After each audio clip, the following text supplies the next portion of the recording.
Hi everyone, welcome to Crime for Sleep. I know you can't sleep, so I'll accompany you with crime stories that happened all over the world before we get to the story. Tell me, where did you hear it from? And if you like this content, don't forget to like, comment and subscribe. Let's jump straight into the story.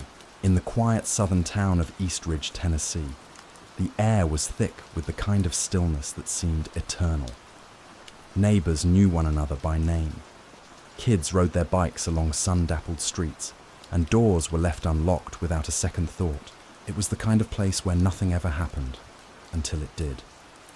And when it did, it cracked the illusion of peace wide open. This is where the story of Megan Holloway begins. A mother, a wife, a sister, and a woman whose ordinary life would soon unravel into a tragedy so harrowing it would leave a permanent scar on the heart of an entire community. Megan wasn't the kind of person who drew attention. That was never her style. She moved through life quietly, but meaningfully, a steady presence to those who loved her. Born on October 25, 1959, she was the second daughter in a family anchored by faith, warmth, and tradition. Her older sister, Sheila, was her confidant, her compass, her childhood partner in whispered secrets and pinky swears. They grew up in a home filled with soft music and the scent of Sunday pot roast under the guidance of parents who adored them. By the time Megan reached her teenage years, her world had already begun to bloom with possibility. That's when she met David Holloway, a boy with an easy smile and hands always streaked with grease from working at her father's sign shop. He wasn't a dreamer, David. He was a doer, and Megan, with her quiet determination, fell for the steadiness in him. They married soon after high school, a small ceremony in the backyard with fairy lights and laughter, surrounded by people who believed in them. Soon, the Holloways welcomed 2 children, a daughter, Lucy, followed by a son, James. They bought a house on Walnut Grove Lane, just outside city limits, where Megan stayed home with the kids while David worked long hours under her father's employ. To the outside world, it looked perfect, and for a while, it was. Megan flourished in motherhood. She knew every nuance of her children's voices, every freckle on their cheeks. Her days were spent folding laundry, reading bedtime stories, and waiting for David to come home. It wasn't glamorous, but it was honest. It was real. But even in the calmest homes, shadows can stretch long across the floor. Megan had always been intuitive, and lately she had felt something shift. It wasn't in David. It was elsewhere, closer than she wanted to admit.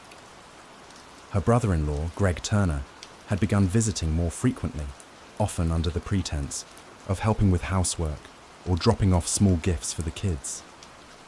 At first, Megan thought nothing of it. Families were close in East Ridge.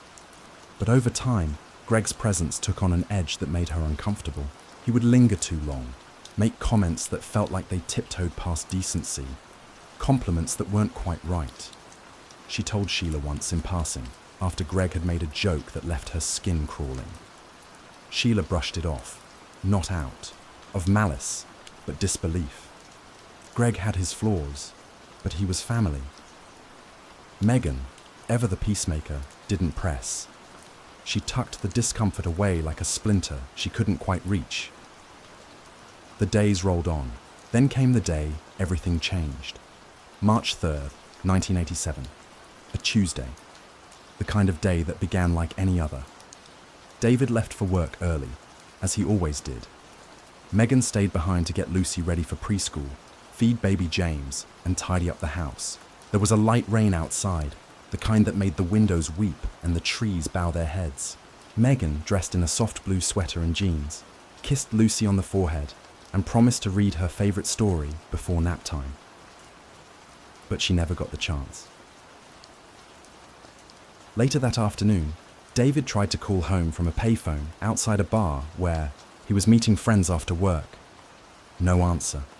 Strange, he thought. Megan always answered. He called again. Still nothing. Unease crept into his chest, quiet and slow.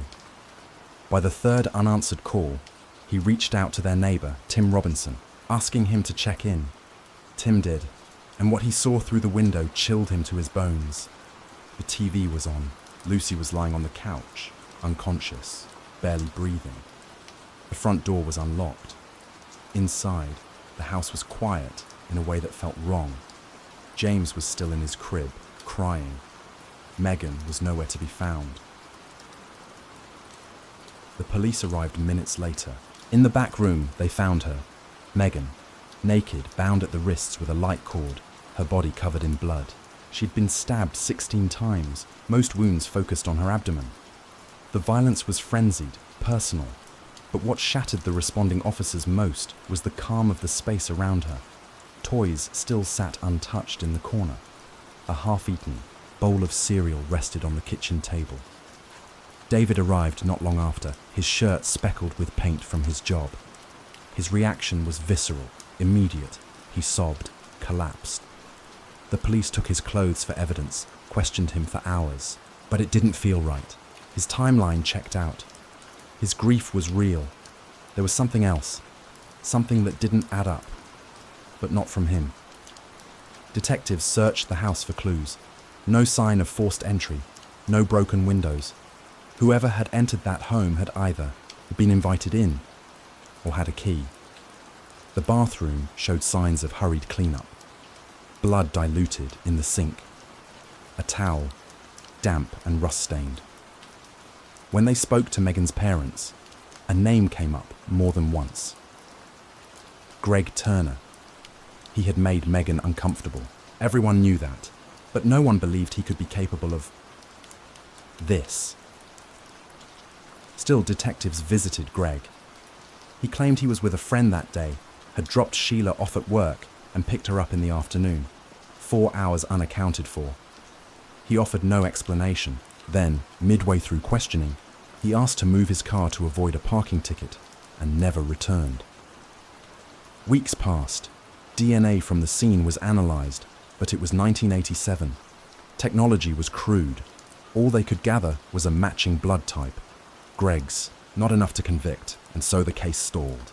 Megan was buried. Her children were raised by their grandparents. David withdrew from the world, consumed by guilt and grief. Greg continued living with Sheila, the unspoken suspicion between them like a loaded gun beneath their bed. Years passed. In 1998, new DNA testing produced a partial profile from the biological evidence left on Megan's body. Again, it was inconclusive. Greg couldn't be excluded, but he couldn't be confirmed either. The case would remain unsolved until 2002. That year, a forensic scientist named Catherine Long proposed something groundbreaking. She and her team re-examined the rope used to tie Megan's wrists. Stored in a breathable paper bag, it had retained microscopic skin cells. After hours of painstaking analysis, they found 2 DNA profiles.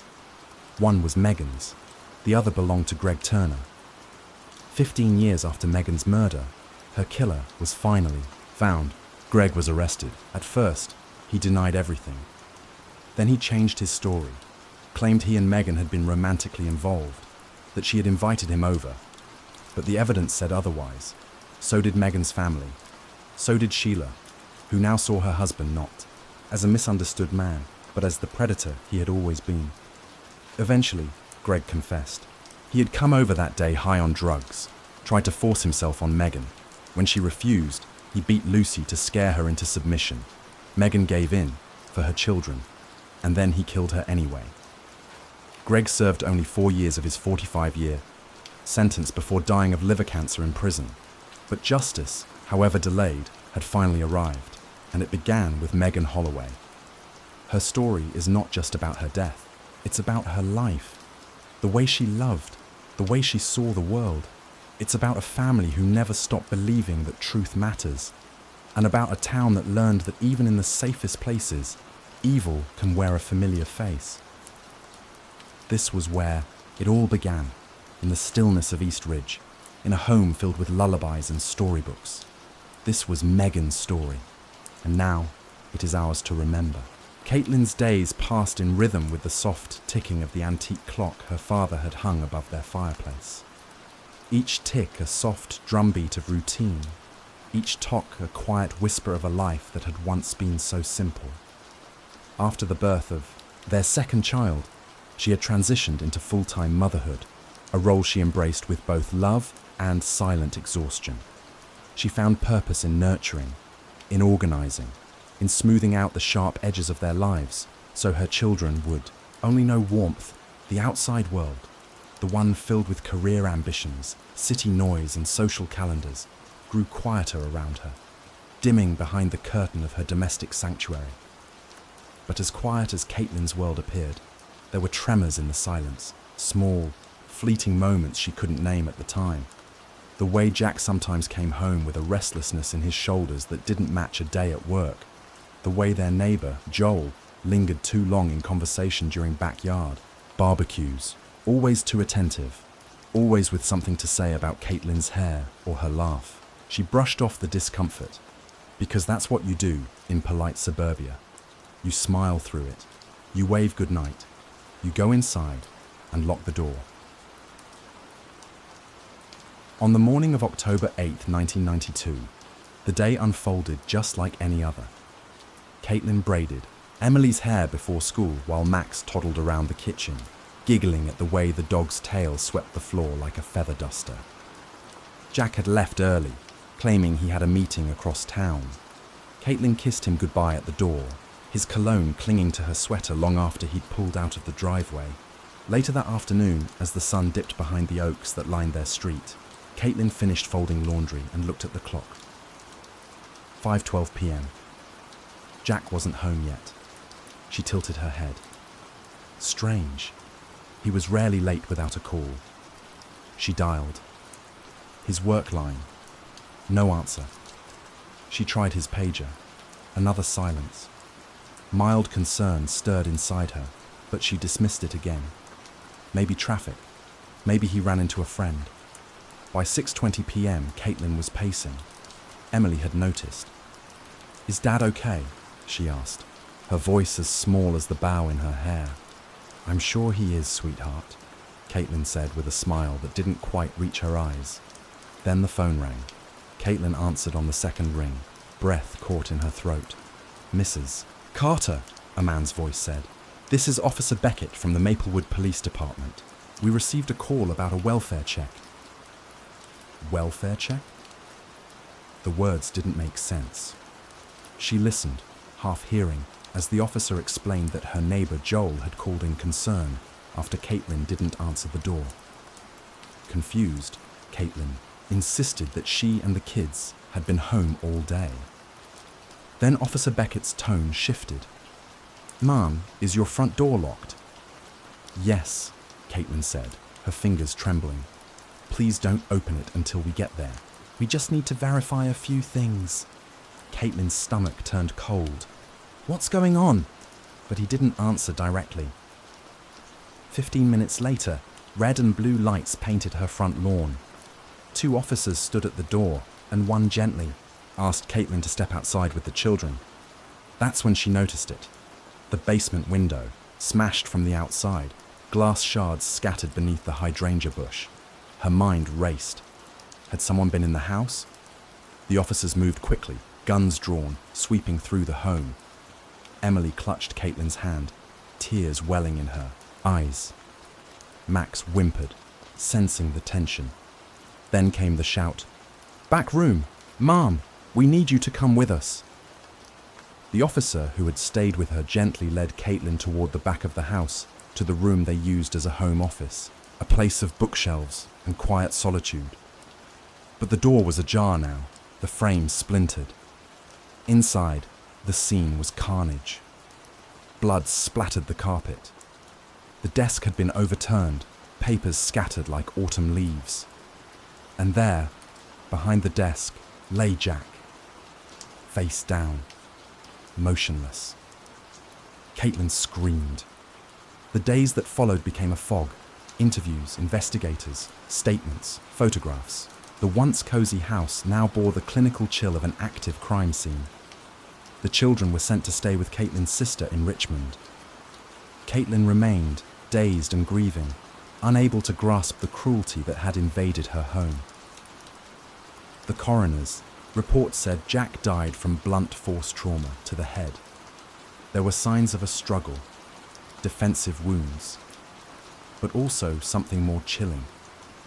He had been tied to the chair first. Whoever did this had planned it.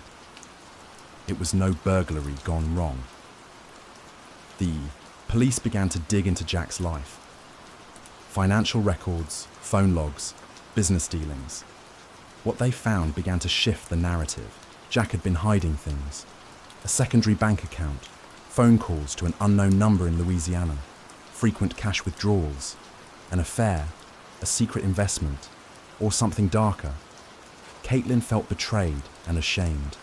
The man she loved, the father of her children, had been living a double life. Then came the most jarring revelation of all. Joel, the neighbor, was arrested a week later for obstruction of justice. It turned out he had surveillance footage from a personal security system installed in his garage. Footage that captured the back of a man entering the Carter's property on the afternoon of Jack's murder. But Joel hadn't handed it over voluntarily. He'd tried to erase it. The investigators pieced together what they could. The man on the footage wore a grey hoodie. He entered through the side gate. He carried something in his hand, a crowbar maybe, but his face was hidden. No prints, no DNA, no clear motive. Joel claimed he'd withheld the footage out of panic, but detectives weren't convinced.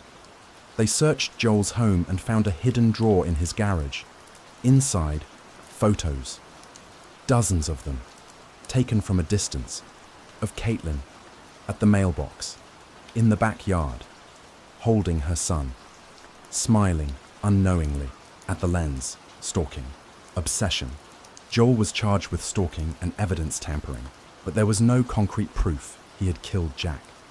No fingerprints, no weapon. He was released on bond, pending trial. Caitlin moved out of the house shortly after. She couldn't walk through the halls without feeling the walls whispering secrets. She never understood. She took the kids and started fresh in Ashbury, a small coastal town where the ocean wind helped her breathe again. But the case remained unsolved. Jack's murder sat in a cold file, boxed and shelved. Years passed. Emily graduated high school. Max became a quiet, introspective boy who still avoided the word dad in conversation. Caitlin did her best to give them normalcy, to build joy from fractured pieces. Yet some nights, she still dreamt of the house, of blood on the carpet, of Joel's eyes watching from across the street. In 2003, nearly 11 years after Jack's death, the case was reopened after advancements in forensic analysis.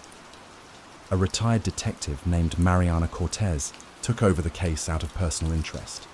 She'd lived in the same neighborhood as Caitlin once. She remembered the headlines. With new DNA processing tools, Mariana re-examined the evidence collected from the office, specifically skin cells found beneath Jack's fingernails.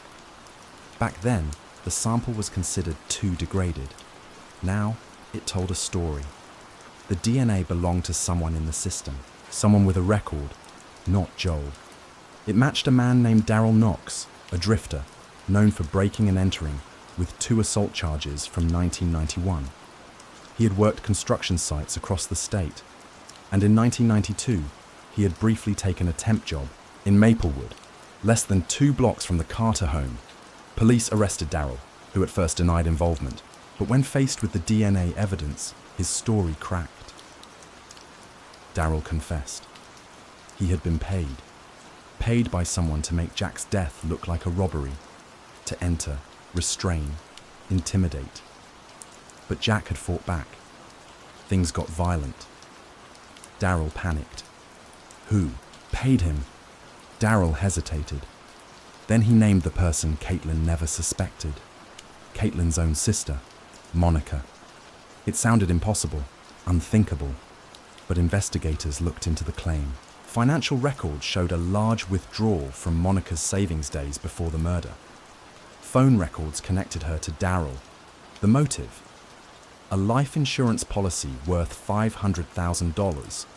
with Monica listed as Jack's emergency beneficiary due to outdated paperwork from when they had been business partners in a failed venture years ago. A policy that, with Caitlin's name missing, meant Monica would collect. It was jealousy, desperation, and betrayal, all wrapped into one. Monica had never forgiven Caitlin for marrying Jack after their partnership dissolved. She had hidden her resentment well, too well. Caitlin broke when she heard the truth. Her sister, her blood, had orchestrated her husband's murder. In 2005, Monica was arrested, tried, and sentenced to life in prison. Daryl received 30 years with possibility of parole. Joel, though never connected directly to the crime, was sentenced for stalking and received 5 years. The puzzle was finally complete, but there was no triumph, only silence. Caitlin never returned to Maplewood. She raised her children with quiet strength, never telling them the full truth until they were old enough to ask. Emily became a trauma therapist. Max studied criminology. And Caitlin, she became the keeper of the story, a silent witness to love, loss, betrayal, and ultimately, survival. She learned that monsters don't always knock loudly. Sometimes they wear the faces of people you trust, but she also learned that healing is a long road, and truth, however painful, is the first step forward. In the quiet hours after the storm of tragedy had passed, the town of Willow Creek began to feel the tremors of what it truly meant to be shaken to its core. The serene calm that once defined the rhythm of daily life in this small southern town had been violently disrupted by a crime so cruel, so unrelenting, that even the most skeptical of hearts found themselves whispering prayers at night. Claire Whitmore's death had not just left a family broken, it had fractured the identity of the community itself. Sheriff Dean Whitmore, her father, a man once respected for his moral compass and unwavering dedication to justice, now found himself cast in the crosshairs of doubt. His footsteps grew heavier with each sunrise as the world he had vowed to protect seemed to slip away beneath his boots. There was no escaping the fact that the killer had been methodical, not only in execution, but in intent. The evidence, or lack thereof, was almost surgical in its precision. And yet, beneath the surface, a deeper story was beginning to emerge, one that would force the town to confront not only a monstrous act of violence, but the silent, lingering sins that had festered for decades. As federal investigators joined local efforts, a more detailed psychological profile of the suspect began to materialize. Claire had not been chosen at random. This wasn't a crime of opportunity. It was personal, deliberate. The positioning of her body, the message etched in the soil near her, a quote from an obscure text only a few local historians would recognize. These were the threads of a tapestry being woven by someone who knew Willow Creek better than most, and yet the more the team uncovered, the more elusive the killer became. Sheriff Whitmore, torn between grief and duty, reopened files long buried in the cold case archives. He read through old journals, reports from his first years on the force, and even older still, his father's handwritten notes from a case involving a missing girl in the 1970s. The similarities were chilling. A girl taken at night, a cryptic message left behind, a town that had moved on too quickly. Could it be that this was not the first tragedy of its kind in Willow Creek? Was Claire's death the continuation of a cycle that had long been ignored? Hannah, Claire's childhood friend, and now a rising journalist in a nearby city, returned to Willow Creek to document the unfolding mystery. She had known Claire better than most, had shared late-night talks and whispered secrets with her. But she had also known Claire was investigating something she had hinted at in vague, worried tones the last time they spoke. There's something wrong here, Hannah. Something that's been wrong for a very long time, Claire had said. Hannah retraced Claire's steps, piecing together her final days with the care and precision of someone walking a tightrope across a minefield. She spoke to the librarian, who remembered Claire checking out books on regional folklore and post-Civil War land disputes. She found a torn notebook page stuffed between floorboards in Claire's room, a hastily written list of names, most of them crossed out. And at the bottom, Marcus Ellery. Marcus had been a recluse for as long as anyone could remember, an aging Vietnam veteran with a scarred past and a cabin nestled deep in the woods. Rumours had always followed him, especially after his daughter vanished without a trace 30 years ago. Sheriff Whitmore had investigated the case, but nothing had come of it. Now, with Claire's death, those old shadows began to dance again. Whitmore and Hannah made the decision to visit Marcus together. It wasn't just a matter of procedure anymore, it was personal. They found him sitting on his porch, shotgun resting, across his lap, eyes tired and distant. He didn't resist their questions. In fact, he seemed almost relieved. I told Claire not to go digging. Some things in this town were buried for a reason, Marcus said. But she didn't listen, just like her old man didn't listen all those years ago. Marcus revealed a chilling narrative, one of land stolen from black farmers, deeds rewritten in the shadows of midnight bonfires, and powerful families who had profited from the silence.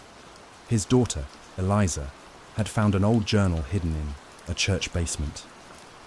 She had tried to expose the truth. Days later, she was gone. Claire, it seemed, had followed the same trail. The tension in Willow Creek grew unbearable. Old wounds were reopened. A local preacher confessed to burning documents that could have confirmed Marcus's story. A former councilman, now in a nursing home, muttered about deals that never should have been made before falling into a coma. Then came the letter. Delivered anonymously to Hannah's mailbox, the letter contained a confession, but not from the killer. It was from Claire. Written 3 days before her death, it was part journal, part last will. In it, she named the people she suspected of covering up crimes dating back generations. She wrote of her fear, her heartbreak, and her resolve.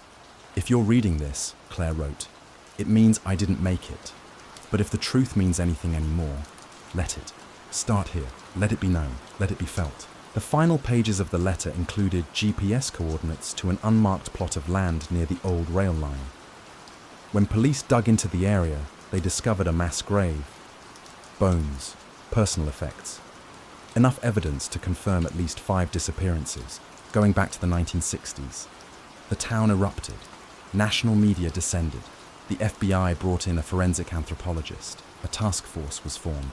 And at the center of it, all stood Sheriff Dean Whitmore, the man who had lost a daughter and found a buried truth. Hannah's reporting drew attention to the systemic failures of local law enforcement and the cultural amnesia that had allowed generations of crimes to go unsolved. Through public records, she uncovered a network of corruption that extended far beyond Willow Creek into state politics, corporate landholders, and even law enforcement itself. One by one, arrests were made. Retired officials, businessmen, a former sheriff. Even Whitmore's former mentor, now aged and bitter, was implicated in orchestrating cover-ups. The killer, however, remained at large. It wasn't until 6 months later that a breakthrough came. DNA found on a piece of cloth recovered from the grave site matched with a living suspect. Thomas Braithwaite, a descendant of one of the town's founding families. A man with no criminal record, but a history of mental illness and seclusion. He had worked as a groundskeeper at the local cemetery for years, quiet, polite, and unnoticed. When officers arrived at his home, they found journals, hundreds of them. Pages filled with confessions, ramblings, and illustrations of the people he had killed, among them Claire. Thomas didn't resist arrest. In fact, he welcomed it. I only did what I was told, he said during his interrogation. This town has always told me what to do. His trial revealed a disturbing pattern.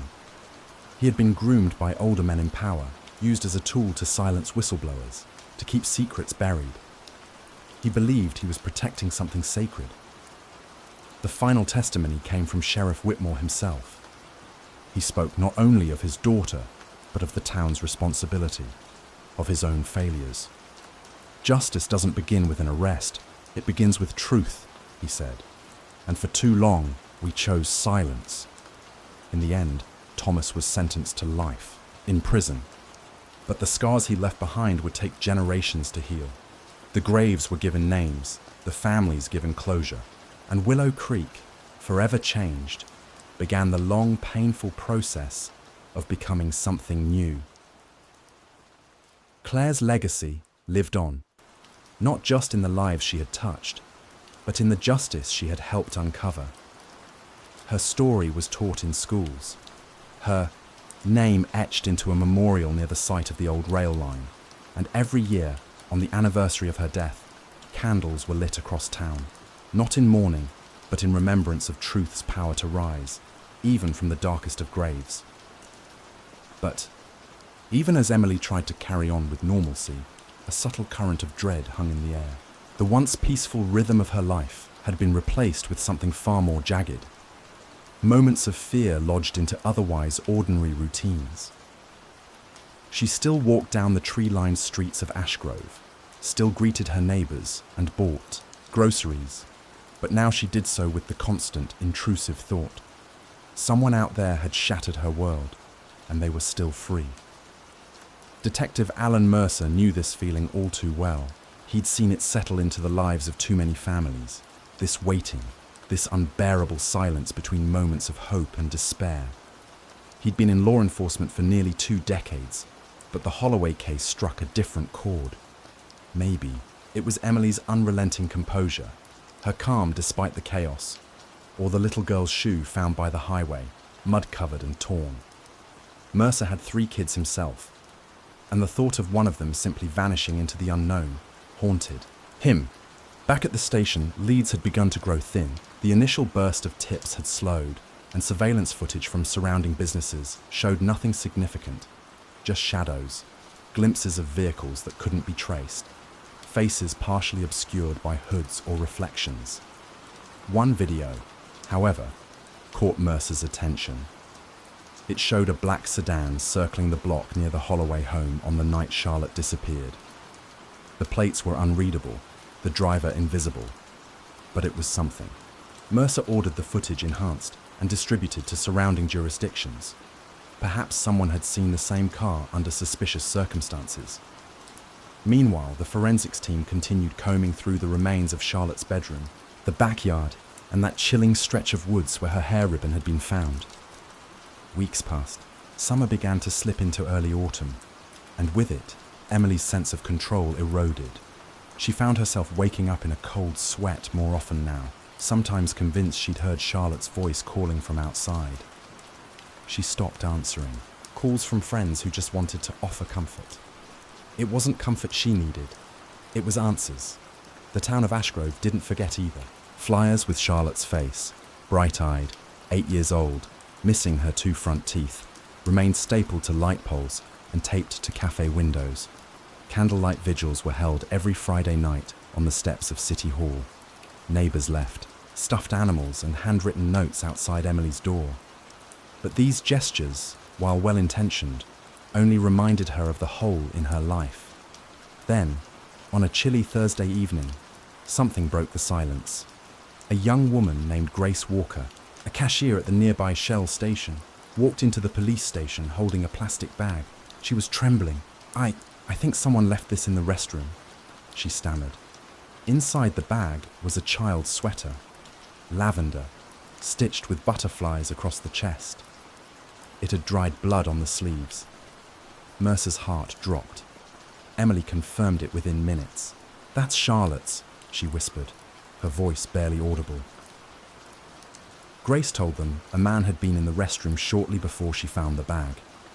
Middle-aged, white, about 5'10", wearing a navy hoodie and baseball cap. He'd paid cash for gas and disappeared before she thought to report anything unusual. The sweater reignited the investigation. Detectives canvassed the area again.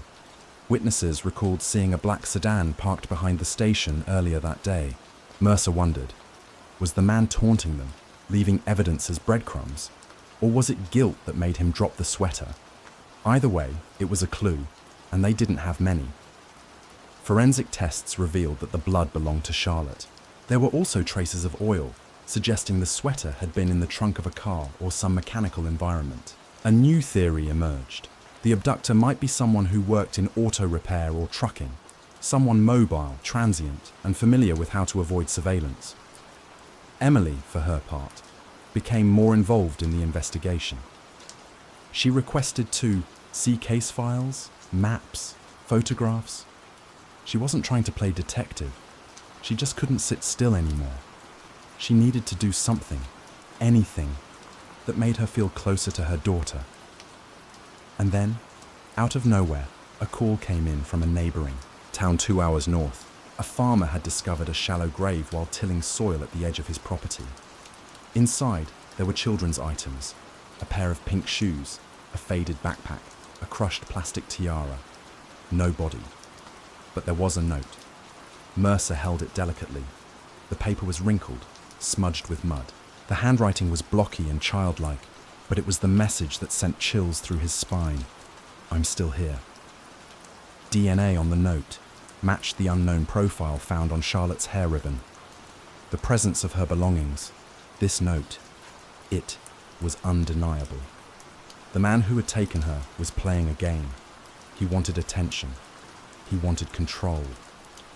Back in Ashgrove, a strange mixture of terror and hope began to take root. If she was still alive, as the note suggested, there was a chance. But the clock was ticking. The FBI was now fully involved. Behavioral analysts were brought in to develop a profile. They believed the suspect had likely committed similar crimes before, or at least fantasized about them extensively. He was organized, methodical, possibly someone who led an unassuming life by day while harboring dark fantasies by night. The evidence pointed to one thing. The man was local. Then a break. One of the lab techs analyzing the oil on Charlotte's sweater found a specific blend used only by one trucking company in the Tri-County area. Investigators honed in on the fleet's maintenance facility located in a remote area outside Ashgrove. They paid a visit. The manager on duty, an older man named Clyde Rogers, seemed cooperative until Mercer noticed something strange. A black sedan, half covered in dust, parked behind the garage, plates missing. A search warrant was issued. Inside the vehicle, investigators found strands of hair, blonde, likely Charlotte's. And in the trunk, beneath the spare tire, they found something that would forever haunt even the most seasoned officers. A series of Polaroids. Most showed landscapes, abandoned barns, highways. But one was different. It showed a girl sitting in a wooden chair, hands folded, eyes wide. She was wearing the lavender butterfly sweater. Mercer ordered the footage enhanced and distributed to surrounding jurisdictions. Perhaps someone had seen the same car under suspicious circumstances. Meanwhile, the forensics team continued combing through the remains of Charlotte's bedroom, the backyard, and that chilling stretch of woods where her hair ribbon had been found. Weeks passed. Summer began to slip into early autumn, and with it, Emily's sense of control eroded. She found herself waking up in a cold sweat more often now, sometimes convinced she'd heard Charlotte's voice calling from outside. She stopped answering, calls from friends who just wanted to offer comfort. It wasn't comfort she needed, it was answers. The town of Ashgrove didn't forget either. Flyers with Charlotte's face, bright-eyed, 8 years old, missing her 2 front teeth, remained stapled to light poles and taped to cafe windows. Candlelight vigils were held every Friday night on the steps of City Hall. Neighbours left, stuffed animals and handwritten notes outside Emily's door. But these gestures, while well-intentioned, only reminded her of the hole in her life. Then, on a chilly Thursday evening, something broke the silence. A young woman named Grace Walker, a cashier at the nearby Shell station, walked into the police station holding a plastic bag. She was trembling. I think someone left this in the restroom, she stammered. Inside the bag was a child's sweater, lavender, stitched with butterflies across the chest. It had dried blood on the sleeves. Mercer's heart dropped. Emily confirmed it within minutes. "That's Charlotte's," she whispered, her voice barely audible. Grace told them a man had been in the restroom shortly before she found the bag. Middle-aged, white, about 5'10", wearing a navy hoodie and baseball cap. He'd paid cash for gas and disappeared before she thought to report anything unusual. The sweater reignited the investigation. Detectives canvassed the area again. Witnesses recalled seeing a black sedan parked behind the station earlier that day. Mercer wondered, was the man taunting them, leaving evidence as breadcrumbs? Or was it guilt that made him drop the sweater? Either way, it was a clue, and they didn't have many. Forensic tests revealed that the blood belonged to Charlotte. There were also traces of oil, suggesting the sweater had been in the trunk of a car or some mechanical environment. A new theory emerged. The abductor might be someone who worked in auto repair or trucking, someone mobile, transient, and familiar with how to avoid surveillance. Emily, for her part, became more involved in the investigation. She requested to see case files, maps, photographs. She wasn't trying to play detective. She just couldn't sit still anymore. She needed to do something, anything, that made her feel closer to her daughter. And then, out of nowhere, a call came in from a neighbouring town 2 hours north. A farmer had discovered a shallow grave while tilling soil at the edge of his property. Inside, there were children's items: a pair of pink shoes, a faded backpack, a crushed plastic tiara. No body, but there was a note. Mercer held it delicately. The paper was wrinkled, smudged with mud. The handwriting was blocky and childlike. But it was the message that sent chills through his spine. I'm still here. DNA on the note matched the unknown profile found on Charlotte's hair ribbon. The presence of her belongings, this note, it was undeniable. The man who had taken her was playing a game. He wanted attention. He wanted control. Back in Ashgrove, a strange mixture of terror and hope began to take root. If she was still alive, as the note suggested, there was a chance. But the clock was ticking. The FBI was now fully involved. Behavioral analysts were brought in to develop a profile. They believed the suspect had likely committed similar crimes before, or at least fantasized about them extensively. He was organized, methodical, possibly someone who led an unassuming life by day while harboring dark fantasies by night.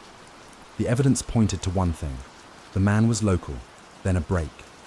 One of the lab techs analyzing the oil on Charlotte's sweater found a specific blend used only by one trucking company in the Tri-County area.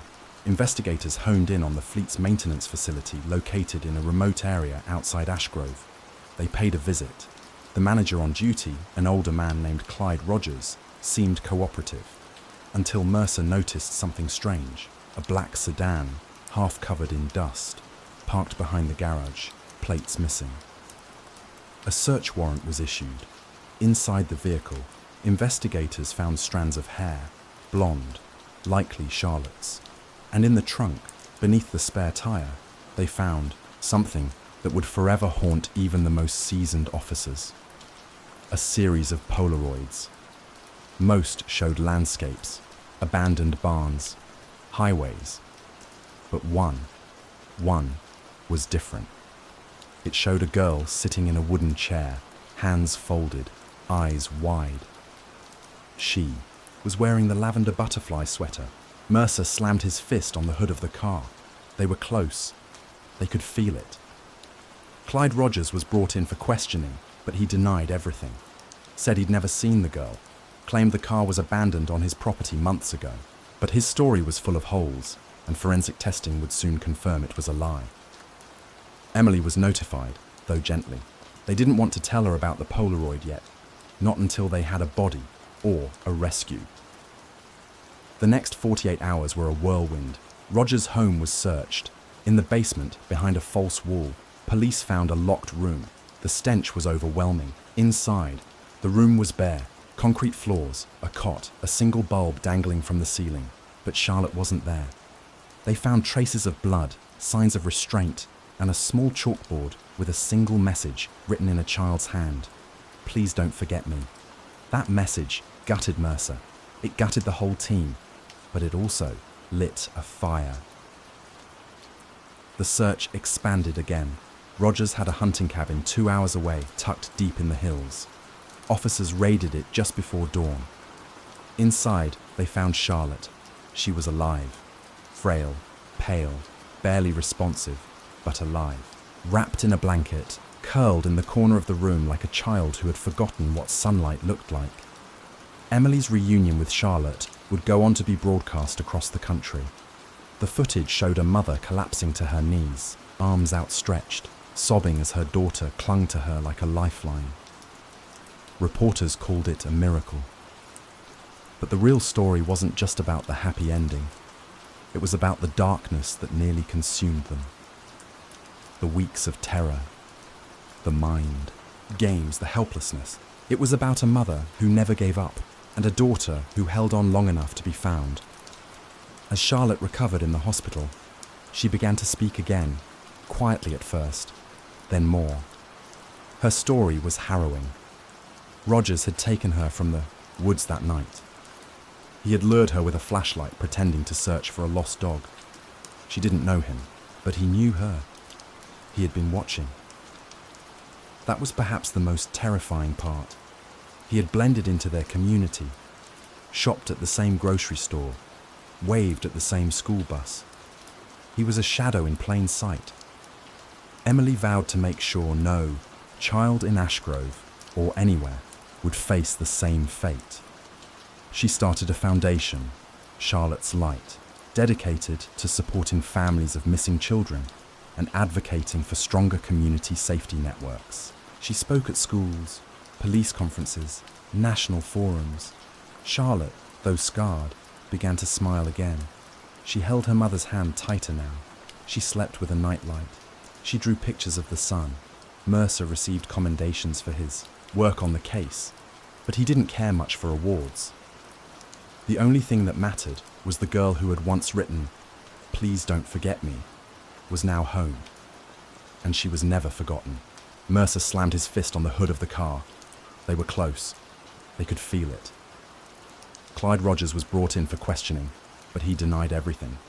Said he'd never seen the girl, claimed the car was abandoned on his property months ago, but his story was full of holes, and forensic testing would soon confirm it was a lie. Emily was notified, though gently. They didn't want to tell her about the Polaroid yet, not until they had a body or a rescue. The next 48 hours were a whirlwind. Roger's home was searched. In the basement, behind a false wall, police found a locked room. The stench was overwhelming. Inside, the room was bare. Concrete floors, a cot, a single bulb dangling from the ceiling. But Charlotte wasn't there. They found traces of blood, signs of restraint, and a small chalkboard with a single message written in a child's hand. "Please don't forget me." That message gutted Mercer. It gutted the whole team, but it also lit a fire. The search expanded again. Rogers had a hunting cabin 2 hours away, tucked deep in the hills. Officers raided it just before dawn. Inside, they found Charlotte. She was alive.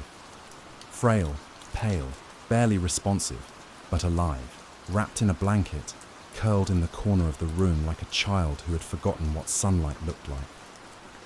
Emily's reunion with Charlotte would go on to be broadcast across the country.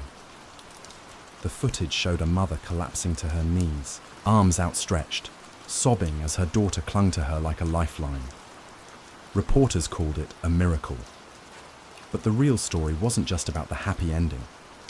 It was about the darkness that nearly consumed them. The weeks of terror, the mind, games, the helplessness. It was about a mother who never gave up and a daughter who held on long enough to be found. As Charlotte recovered in the hospital, she began to speak again, quietly at first, then more. Her story was harrowing. Rogers had taken her from the woods that night. He had lured her with a flashlight, pretending to search for a lost dog. She didn't know him, but he knew her. He had been watching. That was perhaps the most terrifying part. He had blended into their community, shopped at the same grocery store, waved at the same school bus. He was a shadow in plain sight. Emily vowed to make sure no child in Ashgrove or anywhere would face the same fate.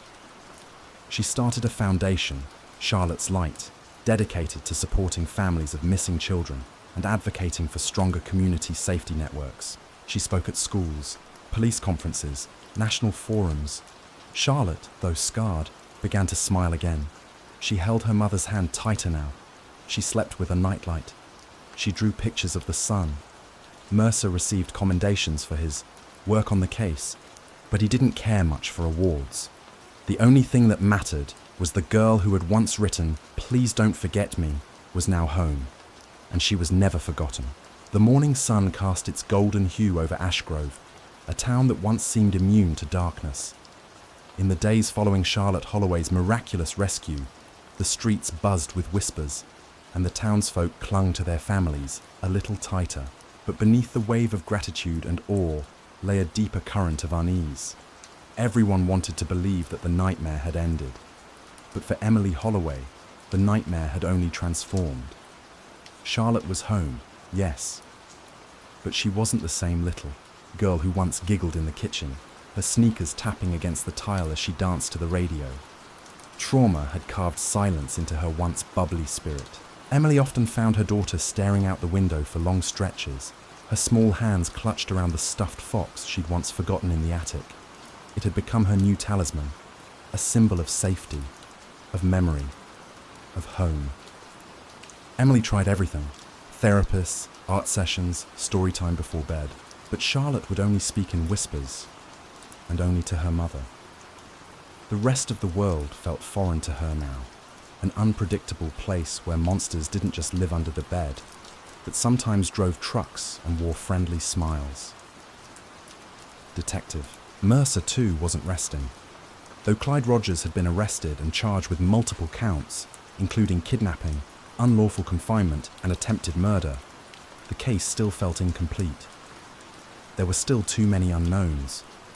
Why? Charlotte. How long had he been watching? Were there others? Mercer revisited the Polaroids found in the trunk. Most were innocuous, almost scenic, but others hinted at staging, items placed carefully, like props in a twisted performance. A rusted tricycle by an abandoned barn, a swing set with one seat, missing. He couldn't shake the thought that Rogers hadn't just stumbled into his crimes. He'd curated them. It was in the 4th week after Charlotte's return that Mercer got the call. "We found something," the voice on the other end said. "You're going to want to come to the old farmhouse." Mercer arrived at the dilapidated property, a place Rogers had once owned but never listed on any forms. Hidden by overgrown fields and decades of decay, it looked like a forgotten ghost. Inside, officers had uncovered a locked chest beneath, a trap door in the kitchen. Inside the chest were dozens of cassette tapes, each one labelled with a name. Only one of them was labelled Charlotte.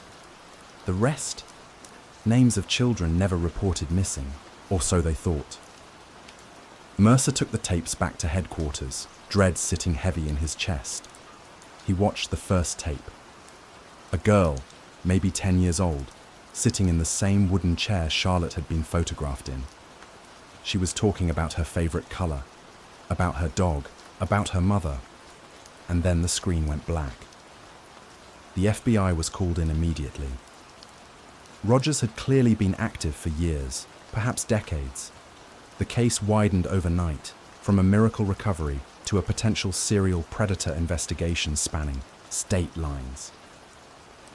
Meanwhile, Emily did her best to shelter Charlotte from the frenzy. Reporters camped outside their lawn. Satellite vans lined the curb. Charlotte wouldn't go outside anymore. Emily hung blackout curtains and turned the porch light off permanently. Their home became a cocoon. Then one night, while washing dishes, Emily found something she hadn't noticed before. Inside Charlotte's sketchbook, a collection of crayon-drawn landscapes and stick figure families, there was a page torn from the center. On it, Charlotte had drawn a house, not their house, not Roger's cabin. It was something else. A 2-story house with green shutters, a windmill in the distance, a scarecrow in the front yard. Emily brought it to Mercer the next morning. He took one look and nodded. She's trying to tell us something. With Charlotte's permission, Mercer worked with a forensic child psychologist to decode more of her drawings. The images grew darker. A tree split in half by lightning, a truck driving toward a tunnel, a man without a face standing behind a red door. Cross-referencing the sketch of the house with old land records, Mercer identified the property.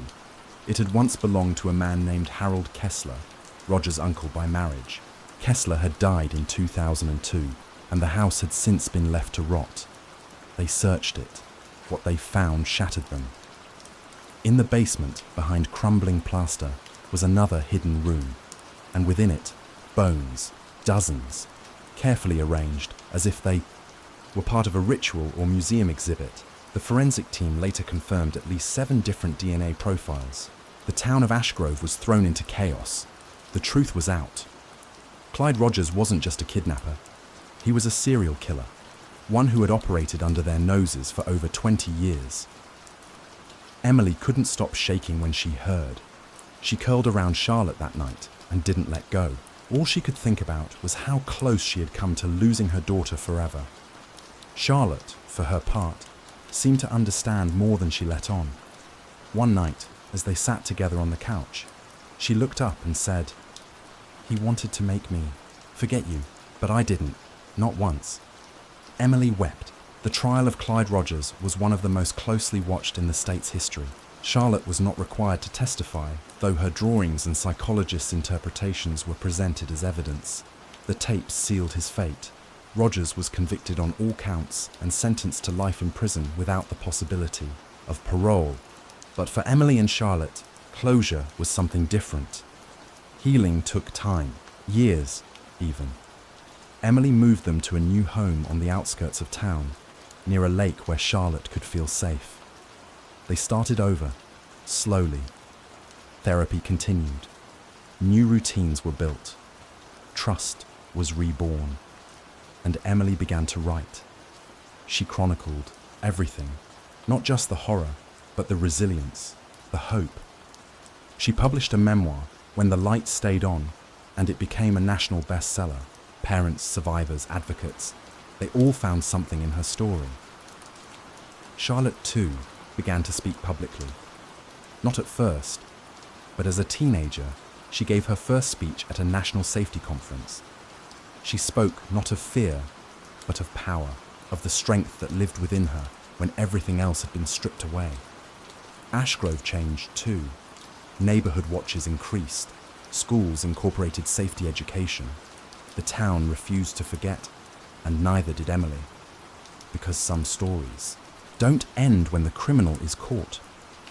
Some stories begin again, in recovery, in rebuilding, in reclaiming the light, and this was one of them.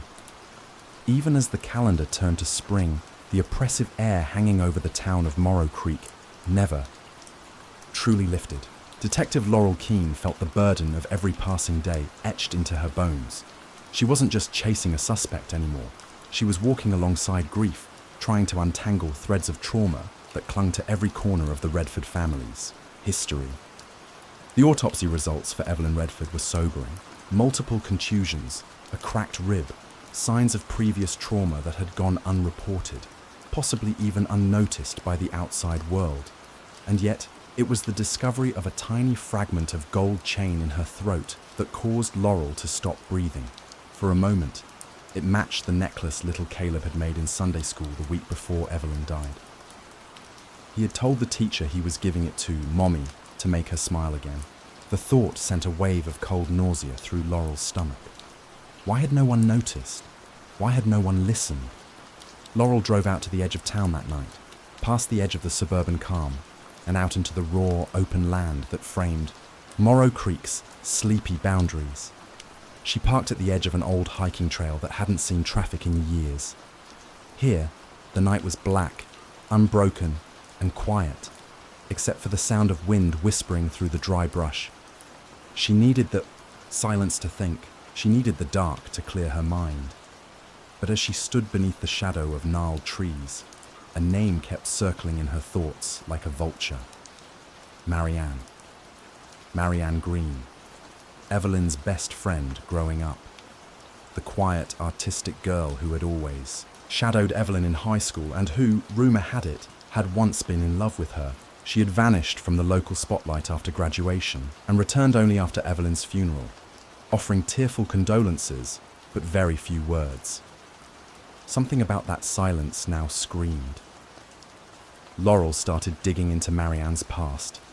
It was clean, too clean.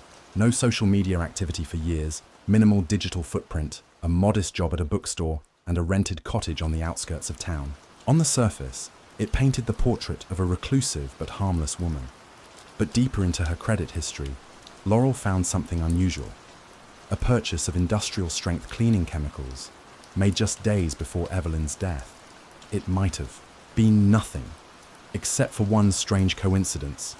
That same chemical had been found in trace amounts on Evelyn's mattress, long since replaced by her husband in what he called a painful but necessary step in healing. Laurel's gut told her it wasn't grief that prompted that disposal, it was fear. The next morning, she drove to the bookstore. Marianne looked older than her years. Her eyes had a faraway look, like someone always halfway through a thought. Her tone was gentle, polite, but every word felt measured. "I'm not sure why you're here, detective," Marianne said, her voice calm. Laurel leaned on the counter, letting the moment stretch. "Tell me about Evelyn's last few months. What do you think really happened in that house?" Marianne froze. Her hands, moments ago carefully sorting a stack of poetry books, now clenched as though gripping something invisible. "I think she was scared," Marianne finally whispered. "And I think no one wanted to see it." "Were you in love with her?" Marianne's eyes flashed. "That doesn't matter." "It does if you know who might have hurt her." Silence. Laurel leaned closer, her voice lower now. "Or if you were trying to protect her and it went too far." A tear slid down Marianne's cheek, but her voice did not tremble. "I would never hurt Evelyn. I loved her more than anyone ever did." That night, Laurel reviewed old home videos recovered from the Redford family's cloud account. In one clip, Evelyn stood in the backyard laughing, Caleb clinging to her legs, her husband, Spencer, filming. The camera lingered a second too long on her chest, on the curve of her neck. The laughter seemed forced. Her smile cracked the moment Caleb ran off screen. She looked directly into the camera and whispered something so low, so faint, that only when Laurel cranked up the audio did she catch it. "Please stop." Suddenly, everything fell into place. Spencer Redford had always been charming in public, a doting father, a grieving widower. But there were cracks in the story he told. A neighbor had mentioned seeing him furious one night, yelling on the phone, and slamming the car door so hard it shattered a taillight. The police report had gone unnoticed in the shuffle of condolence cards and casseroles. Laurel returned to the Redford house, now emptier than ever. Caleb had been placed in temporary foster care during the investigation, and Spencer had become harder to reach, always claiming to be out of town for work. But someone was watching the house. The following evening, a patrol officer called. "Laurel, there's a woman, keeps driving by the Redford property at night. We ran the plates, Marianne Green." Laurel followed up immediately, and what she found chilled her to the core. Inside Marianne's cottage, hidden behind layers of sketchbooks and canvases, was a journal. Not just any journal, a collection of letters written to Evelyn, dated months before her death. They were filled with desperation, guilt, and in one entry, confession. "He hurts you. I see it every time I visit. You don't have to say it. I see it in your eyes. You're fading. I tried to talk to you, but you won't. Leave him. I can't watch this anymore. I won't let him do this again. I don't care what it costs me." There were also photos. Evelyn's bruises, mostly hidden under long sleeves or makeup, but documented carefully by Marianne. One photo in particular made Laurel's hands shake. A shot of Evelyn, asleep on the couch, a handprint on her arm, and a visible tear in her blouse. Laurel issued an immediate warrant for Spencer's arrest. But Spencer was gone. His credit cards had been cancelled. His phone disconnected. He had withdrawn $7,000 in cash from an ATM 2 days earlier and left no trail. A national manhunt began. 3 weeks passed. Then, a trucker in Arizona reported a strange encounter with a man matching Spencer's description at a roadside diner. Laurel flew out the next morning. The man they picked up in a dingy motel off I-40 was gaunt, sunburnt, and desperate. But it was him. In the interrogation room, under the dim lights of the Phoenix precinct, Spencer finally spoke. "I never meant to hurt her," he said, his voice hoarse. "You did more than hurt her," Laurel snapped. "You killed her. You shattered your son's life. You abused her for years, and now you want to say it wasn't on purpose." He buried his face in his hands. "She was going to leave me," he muttered. "I couldn't. She was mine." Laurel stared at him, stunned by the simplicity of the justification, the entitlement, the final, unshakable proof that Evelyn had been a prisoner in her own home. When she left Arizona, it wasn't satisfaction she felt. It was sorrow. There was no justice that could bring Evelyn back, no trial or sentence that could undo what Spencer had done, not just to Evelyn, but to Caleb, to Marianne, to every friend who had failed to see the signs. Back in Morrow Creek, Caleb was placed with his aunt, Evelyn's sister, who had quietly been fighting for custody for months. Marianne, though emotionally shattered, was finally able to visit his grave and leave the final letter she had never delivered. "Your light didn't go out, Evelyn," she whispered at the grave. "It just moved." Detective Laurel Keene, now wrapping up the last threads of the case, took a final drive through the quiet streets of the town. The houses stood just as they always had, neat, warm, with tidy lawns and picket fences. But now, Laurel understood that beneath the surface, so many stories were buried. Stories like Evelyn's. Stories that could only be told when someone dared to ask the questions others were too afraid to voice. The days following Spencer Redford's arrest unfolded like a slow-motion collapse. The quiet town of Morrow Creek, so firmly rooted in its reputation for peace and family values, found itself staring into a mirror of discomforting truths. People walked their dogs with eyes lowered. Parents kept their children close. Conversations at the grocery store quieted whenever Evelyn's name came up. And through all of it, Detective Laurel Keene felt the weight of the truth settle more heavily. Across her shoulders, Spencer Redford was behind bars, awaiting trial, but justice was far from done. Evelyn's death was no longer just a headline or a segment on local news. It had become a wound in the town's collective conscience, exposing the fine line between image and reality, between what people saw and what they refused to see. Laurel found herself haunted by the child Evelyn had left behind. Caleb had stopped speaking in full sentences. His foster guardian reported that he often woke in the night crying, whispering things like, "Don't let the shadows take Mommy again." He clung to his blanket like it was armor. No child should carry so much weight. And then there was Marianne, green. The woman had become something of an enigma, especially after her journal and photographs had surfaced.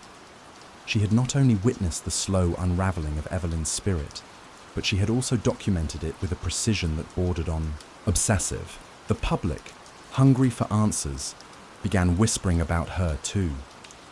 Was she a hero? A silent accomplice? A woman scorned? Laurel knew she had to talk to her again, not just as a detective, but as a woman trying to understand another woman's pain. They met at a lakeside park Evelyn used to visit with Caleb, where the swings creaked in the breeze and geese wandered freely across the grass. Marianne sat alone at a bench, her face pale and worn. "You think I wanted to see her like that?" she asked without prompting. Her voice was hoarse, each word seemingly torn from her chest. "I begged her to leave. I offered her everything, money, a place to stay, even a way to disappear, but she wouldn't go, not without Caleb." Laurel said nothing. She knew the futility of reasoning against the pull of motherhood. "I think she believed she could still fix him," Marianne whispered. That if she just tried harder, loved him more, obeyed every unspoken rule, he would go back to who he used to be. But the truth is, he was never good. Not from the start. They sat in silence, broken only by the rustling of the trees. "I was going to call the police the night she died," Marianne said after a long pause. "I drove by the house 3 times. The lights were on. Caleb was sitting by the window alone. And I knew something was wrong, but I didn't go in." Her voice cracked. "I was too late." Laurel put a hand on her shoulder. No badge, no title, just one human connecting with another across a canyon of regret. Back at the precinct, the case was moving forward. Prosecutors were assembling the evidence: Spencer's DNA, the recovered journal, the financial records that showed years of control and manipulation. But Laurel knew the emotional reality of the case couldn't be captured in court exhibits alone. Evelyn's story wasn't just about a crime. It was about the silence between screams, the invisible bruises, the fear wrapped in everyday routine. Laurel spent time interviewing Spencer's colleagues. Many described him as charming, assertive, the kind of man who could sell ideas without saying much. But a few let slip something more. He made crude jokes. He corrected Evelyn in front of others. He was quick to anger when she disagreed with him. It was subtle, but the pattern was there. The calculated erosion of a woman's autonomy. Then came the most unexpected turn. A letter, handwritten, no return address, postmarked from 3 towns over. Inside, a single sentence. Evelyn tried to leave once before. He found her. Ask about the fire. The fire. Laurel scoured old incident reports and found it. A minor electrical fire reported 5 years ago at a roadside motel an hour from Morrow Creek. Registered to one E. Collins, Evelyn's maiden name. No injuries. The file closed, as accidental. But now it read like something else entirely. Laurel drove out to the motel, which had since changed owners. In a dusty back office, she found a guest log with Evelyn's handwriting. The manager remembered her vaguely. She checked in with her kid, seemed jumpy, said she was just passing through. Then the fire happened. Room 6, an old lamp supposedly, sparked, but the damage had been minimal, confined mostly to the mattress and a section of wall. Strangest thing though, the manager said. The woman left in a hurry that night, real hurry, didn't even ask for a refund. The days following Spencer Redford's arrest unfolded like a slow-motion collapse. The quiet town of Morrow Creek, so firmly rooted in its reputation for peace and family values, found itself staring into a mirror of discomforting truths. People walked their dogs with eyes lowered. Parents kept their children close. Conversations at the grocery store quieted whenever Evelyn's name came up. And through all of it, Detective Laurel Keene felt the weight of the truth settle more heavily. Across her shoulders, Spencer Redford was behind bars, awaiting trial. But justice was far from done. Evelyn's death was no longer just a headline or a segment on local news. It had become a wound in the town's collective conscience, exposing the fine line between image and reality, between what people saw and what they refused to see. Laurel found herself haunted by the child Evelyn had left behind. Caleb had stopped speaking in full sentences. His foster guardian reported that he often woke in the night crying, whispering things like, "Don't let the shadows take Mommy again." He clung to his blanket like it was armor. No child should carry so much weight. And then there was Marianne, green. The woman had become something of an enigma, especially after her journal and photographs had surfaced. She had not only witnessed the slow unraveling of Evelyn's spirit, but she had also documented it with a precision that bordered on obsessive. The public, hungry for answers, began whispering about her too. Was she a hero? A silent accomplice? A woman scorned? Laurel knew she had to talk to her again, not just as a detective, but as a woman trying to understand another woman's pain. They met at a lakeside park Evelyn used to visit with Caleb, where the swings creaked in the breeze and geese wandered freely across the grass. Marianne sat alone at a bench, her face pale and worn. You think I wanted to see her like that? She asked without prompting. Her voice was hoarse, each word seemingly torn from her chest. I begged her to leave. I offered her everything. Money, a place to stay, even a way to disappear. But she wouldn't go, not without Caleb. Laurel said nothing. She knew the futility of reasoning against the pull of motherhood. I think she believed she could still fix him, Marianne whispered. That if she just tried harder, loved him more, obeyed every unspoken rule, he would go back to who he used to be. But the truth is, he was never good, not from the start. They sat in silence, broken only by the rustling of the trees. I was going to call the police the night she died, Marianne said after a long pause. I drove by the house 3 times. The lights were on. Caleb was sitting by the window alone. And I knew something was wrong. But I didn't go in. Her voice cracked. I was too late. Laurel put a hand on her shoulder. No badge, no title, just one human connecting with another across a canyon of regret. Back at the precinct, the case was moving forward. Prosecutors were assembling the evidence. Spencer's DNA, the recovered journal, the financial records that showed years of control and manipulation. But Laurel knew the emotional reality of the case couldn't be captured in court exhibits alone. Evelyn's story wasn't just about a crime. It was about the silence between screams, the invisible bruises, the fear wrapped in everyday routine. Laurel spent time interviewing Spencer's colleagues. Many described him as charming, assertive, the kind of man who could sell ideas without saying much. But a few let slip something more. He made crude jokes. He corrected Evelyn in front of others. He was quick to anger when she disagreed with him. It was subtle, but the pattern was there. The calculated erosion of a woman's autonomy. Then came the most unexpected turn. A letter, handwritten, no return address, postmarked from 3 towns over. Inside, a single sentence. Evelyn tried to leave once before. He found her. Ask about the fire. The fire. Laurel scoured old incident reports and found it. A minor electrical fire reported 5 years ago at a roadside motel an hour from Morrow Creek. Registered to one E. Collins, Evelyn's maiden name. No injuries. The file closed. As accidental, but now it read like something else entirely. Laurel drove out to the motel, which had since changed owners. In a dusty back office, she found a guest log with Evelyn's handwriting. The manager remembered her vaguely.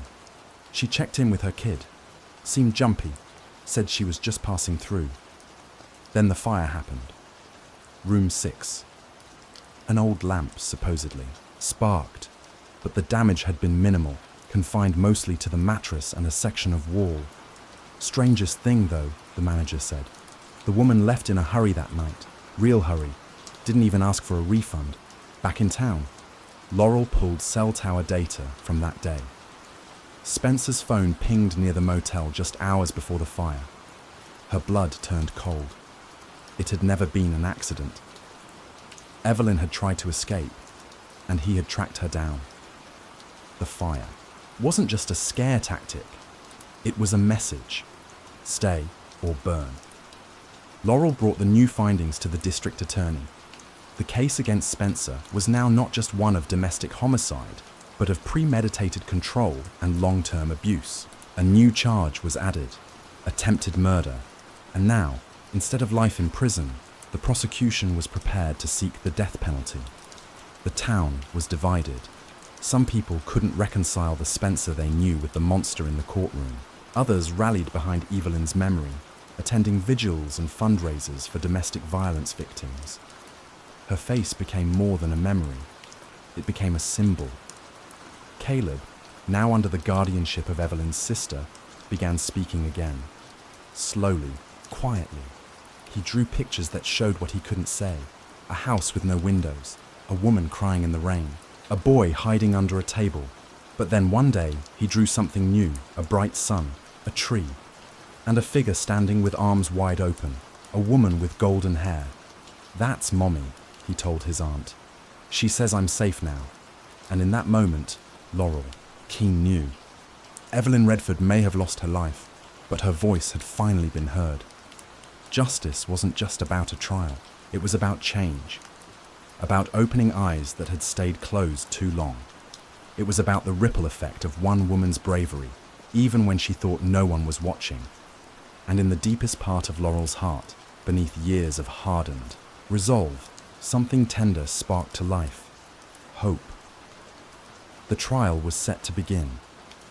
And the world would finally know Evelyn's name, not as a victim, but as a voice that refused to be silenced. As the hours passed after Noah's late-night visit to the station, the silence in the precinct grew thick and heavy. Officer Donnelly stared at the wall of photographs and handwritten notes pinned to the corkboard in the back room, trying to draw connections, hoping that some hidden pattern might emerge to explain the chaos that had disrupted their quiet corner of Oregon.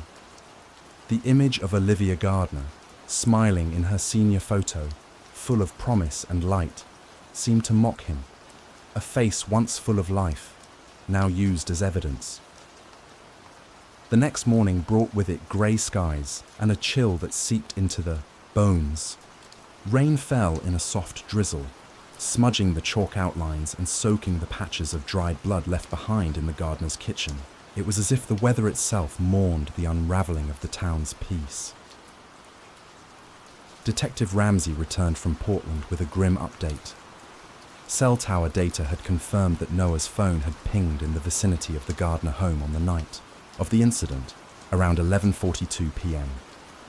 That, combined with the inconsistencies in his story, wasn't damning, but it was enough to escalate his status from a concerned witness to a person of interest. Meanwhile, Charlotte, Olivia's mother and the town's beloved librarian, remained in a coma. The doctors were cautiously optimistic, but it was a waiting game. Her survival would mean everything, not only to bring clarity to the events, but also to give Olivia's death a voice that could finally speak. Noah, oblivious to the shifting tides, sat on the front porch of his grandparents' farmhouse, the wood creaking beneath his weight. His mind raced, haunted by the image of Olivia's pale, lifeless face, the way her eyes had been open, as if frozen mid-thought. He had known her his whole life. They had shared bonfires and 4th of July, fireworks. He had been in love with her once, or at least thought he was. He had lied to the police. That much was true, but not because he had anything to do with the murder. He hadn't wanted to tell them that he'd gone to the Gardners that night, because Olivia had texted him in a panic. "Come now, I think someone's in the house." The message was time-stamped at 11:29 p.m. He arrived 10 minutes later and found the door ajar, blood on the linoleum floor, and a suffocating silence that didn't belong. He called out. No answer. He didn't go inside. He froze. Then he turned and ran, as fast as his legs would carry him, back to his truck. He never called 911. He didn't want to explain why he had been there at all, and that cowardice was now clawing at his conscience. Back at the station, Detective Ramsey had decided it was time to re-interview the neighbours. There was one household they hadn't fully explored, the Walsh family. Andrew Walsh, a single father who had moved to Cold Creek just under a year ago with his teenage daughter, Isabel. Ramsey found it odd that Andrew had kept such a low profile despite living just 2 doors down from the Gardners. Ramsey and Officer Donnelly paid the Walsh residence a visit. Isabel answered the door, quiet, pale, and guarded. Her eyes flicked nervously between the 2 men before calling out for her father. Andrew Walsh appeared moments later, dishevelled but polite. His handshake was firm, too firm, and there was a slight twitch in his jaw as he answered their questions. He claimed he had been asleep by 10:30 p.m. the night of the murder. Isabel nodded in agreement, though Ramsey noted the hesitation and her voice, the way she avoided eye contact. After they left, Donnelly pulled out his notebook. Didn't say a word about having any cameras. That whole street's got ring cams, and Walsh isn't even on the neighborhood app. Doesn't it strike you as strange? Ramsey nodded. Very. The detectives obtained a warrant to review the nearby doorbell camera footage. What they uncovered only added fuel to the fire. A blurry figure, tall, hooded, seen walking toward the Gardner residence at 11:35 p.m., then running in the opposite direction around midnight. The footage came from a house across the street, but the angle wasn't clear enough to identify the face. Forensics returned a partial fingerprint found on the edge of the Gardner's basement door. It matched no one in the system, except one curious partial overlap with a juvenile record that had been sealed. With a court order, they unsealed the file. The match belonged to none other than Isabel Walsh. The revelation shook Ramsey.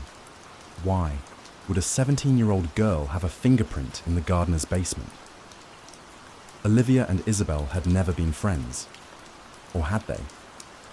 Ramsey returned to the Walsh home, this time without Donnelly, hoping a softer approach might draw out the truth. Isabel sat on the edge of the living room couch, nervously twisting a ring around her finger. Her father hovered nearby, suspicious and watchful. Ramsey asked if they could talk alone. After some reluctance, Andrew agreed. Once they were alone, Isabel finally spoke, quietly at first, then with increasing urgency. She and Olivia had been close, secretly close.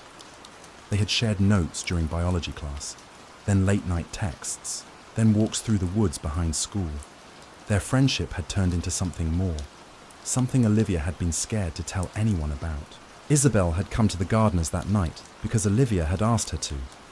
"I think someone's following me," Olivia had texted her. "I heard something in the basement again." Again. That word struck Ramsey hard. He asked Isabel what Olivia meant. "She thought someone had been sneaking into their house," Isabel replied, her voice trembling. "The noises started about 2 weeks ago. At first, she thought it was her mum sleepwalking, but then she found a blanket and food wrappers in the basement. Someone had been living there." The weight of this revelation hit Ramsey like a freight train.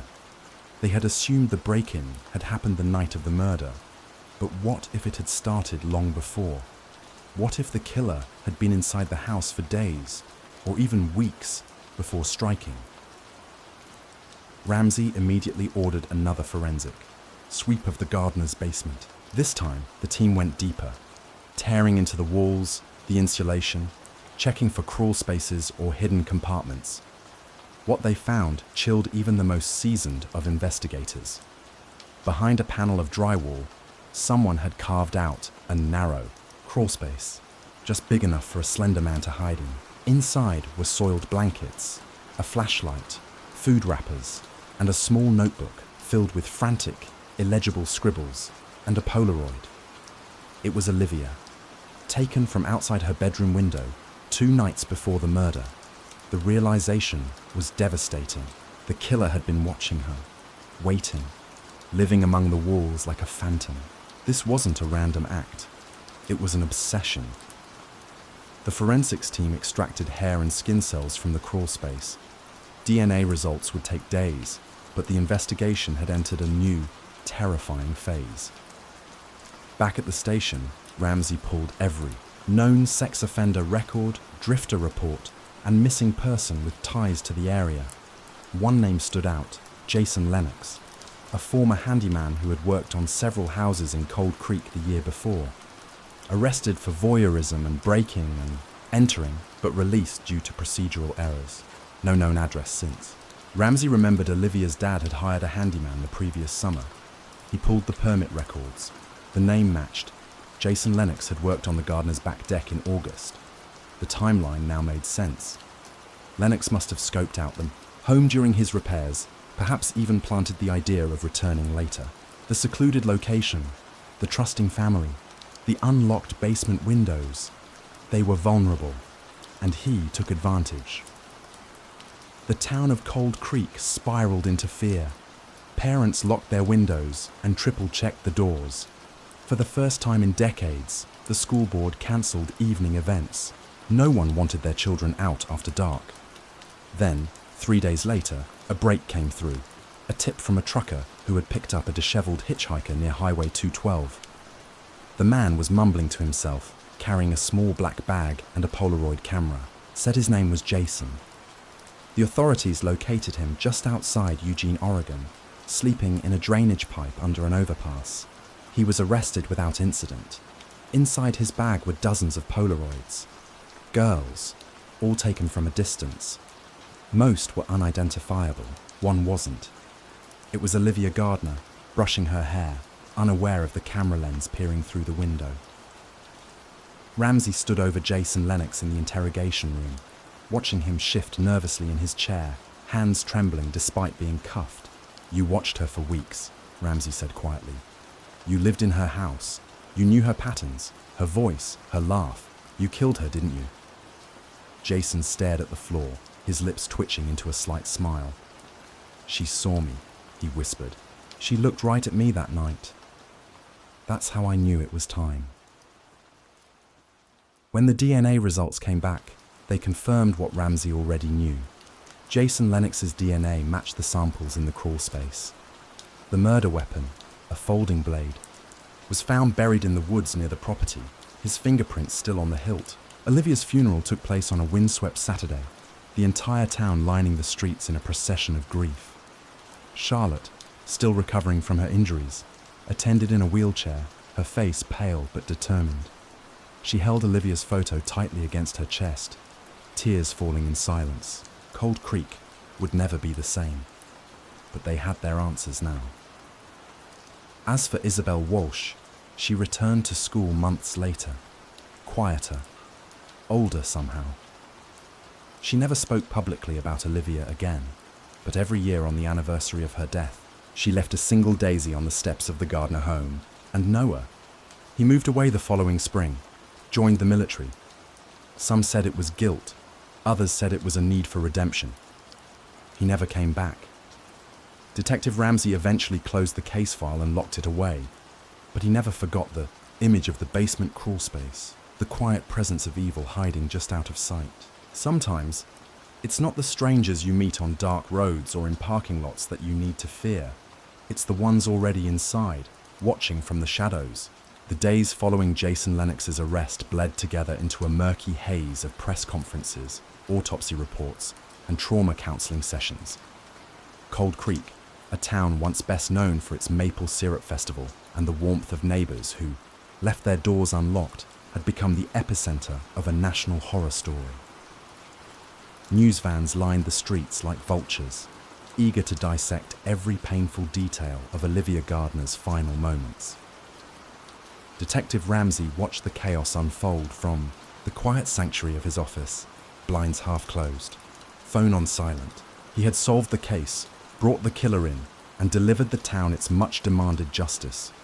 But there was no peace in it. There was no satisfaction in the finality. Justice had been served, perhaps, but closure was a fantasy. The community's sense of innocence had been stripped away, piece by piece, and in its place remained only questions that no indictment could answer. Charlotte Gardner, Olivia's mother, was slowly recovering from her coma. Her body healed faster than her mind, which was still clouded in fragments and blanks where whole memories should have lived. At times she recalled flashes of Jason's face, lurking at the edge of her vision, behind shadows, beneath stairwells. But other times, she remembered Olivia's laughter echoing in the halls, only to realize it was just a dream. Her therapists called it trauma disassociation. She called it torture. She had spent her life building a home filled with warmth and stories, lining the shelves with books, holiday ornaments, photos. Now those same shelves stood dusty, some stained with the blood of her daughter, others emptied by investigators looking for evidence. She returned to a house that barely resembled the one she had left. Noah Whitaker, whose guilt had become his constant shadow, wrote to Charlotte from his military base. He never asked for forgiveness. He knew better. But he wrote pages about Olivia, about her kindness, her loyalty, the moments she lit up a room. He admitted he should have done more that night. He should have gone inside. He should have called for help. Charlotte never replied to any of his letters, but she kept them all tucked between pages of Olivia's favorite novels. For Isabel Walsh, returning to normal life was not an option. The weight of secrecy had isolated her, made her the subject of whispers at school. The same classmates who had once smiled at her in the hallway now turned their eyes away. Some blamed her for not coming forward sooner. Others pitied her, assuming she was just another casualty of Jason Lennox's manipulation. In truth, Isabel bore her own scars. She had trusted Olivia with her heart. She had trusted her with truths she had never dared speak aloud, and now that trust was buried with her. Her father, Andrew Walsh, struggled to protect her. He tried switching schools, moving to a nearby city. But grief traveled well. It followed Isabel through each new hallway, clinging to her like a second skin. At night, she still woke screaming, sure she could hear Olivia calling for help. Her therapist told her that healing wasn't linear, that some days she would feel like herself again. But the days when she didn't far outnumbered the days she did. Detective Ramsey, meanwhile, couldn't shake the feeling that something about the case remained unfinished. Jason Lennox was in custody, awaiting trial. The evidence was airtight, but the man himself had hinted at more. In a rare moment of clarity during interrogation, he had said, "She wasn't the only one. You think this started here?" It had sounded like posturing, a madman's ploy for attention. But Ramsey couldn't ignore it. He began digging into Jason's past again, cross-referencing travel records, old employment histories, social media accounts under aliases.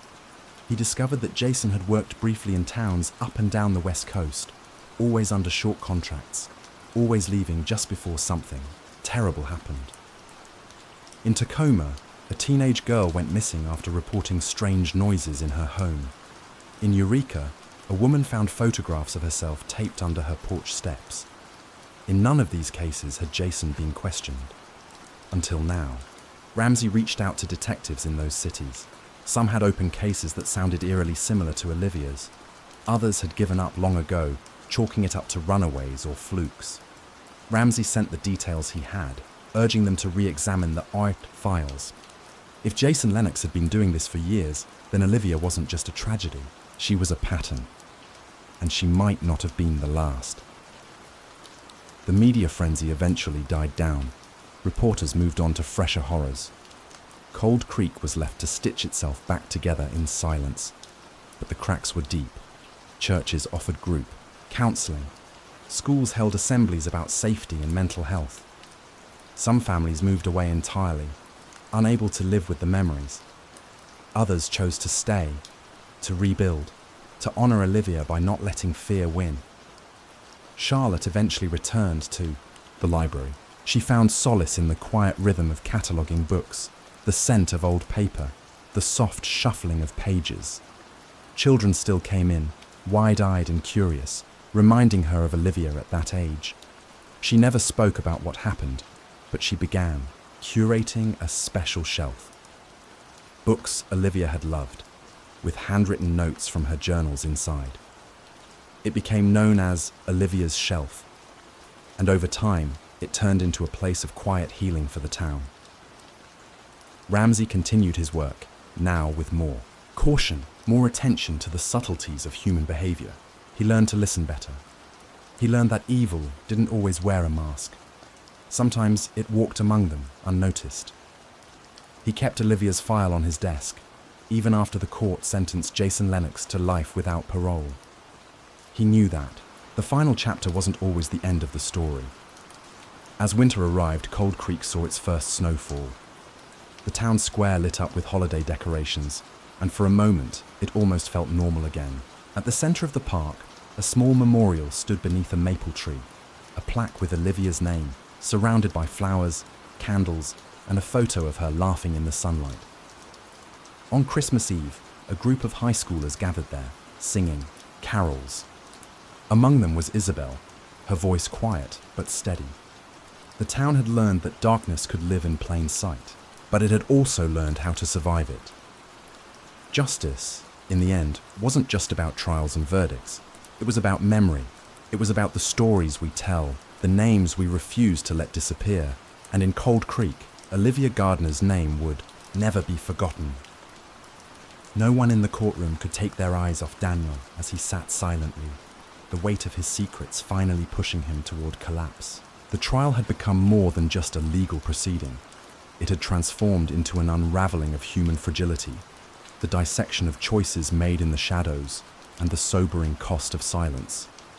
Detective Maya Keller had kept her distance from the public spectacle, but as the lead investigator who had pursued this case for nearly a decade, she couldn't tear herself away entirely.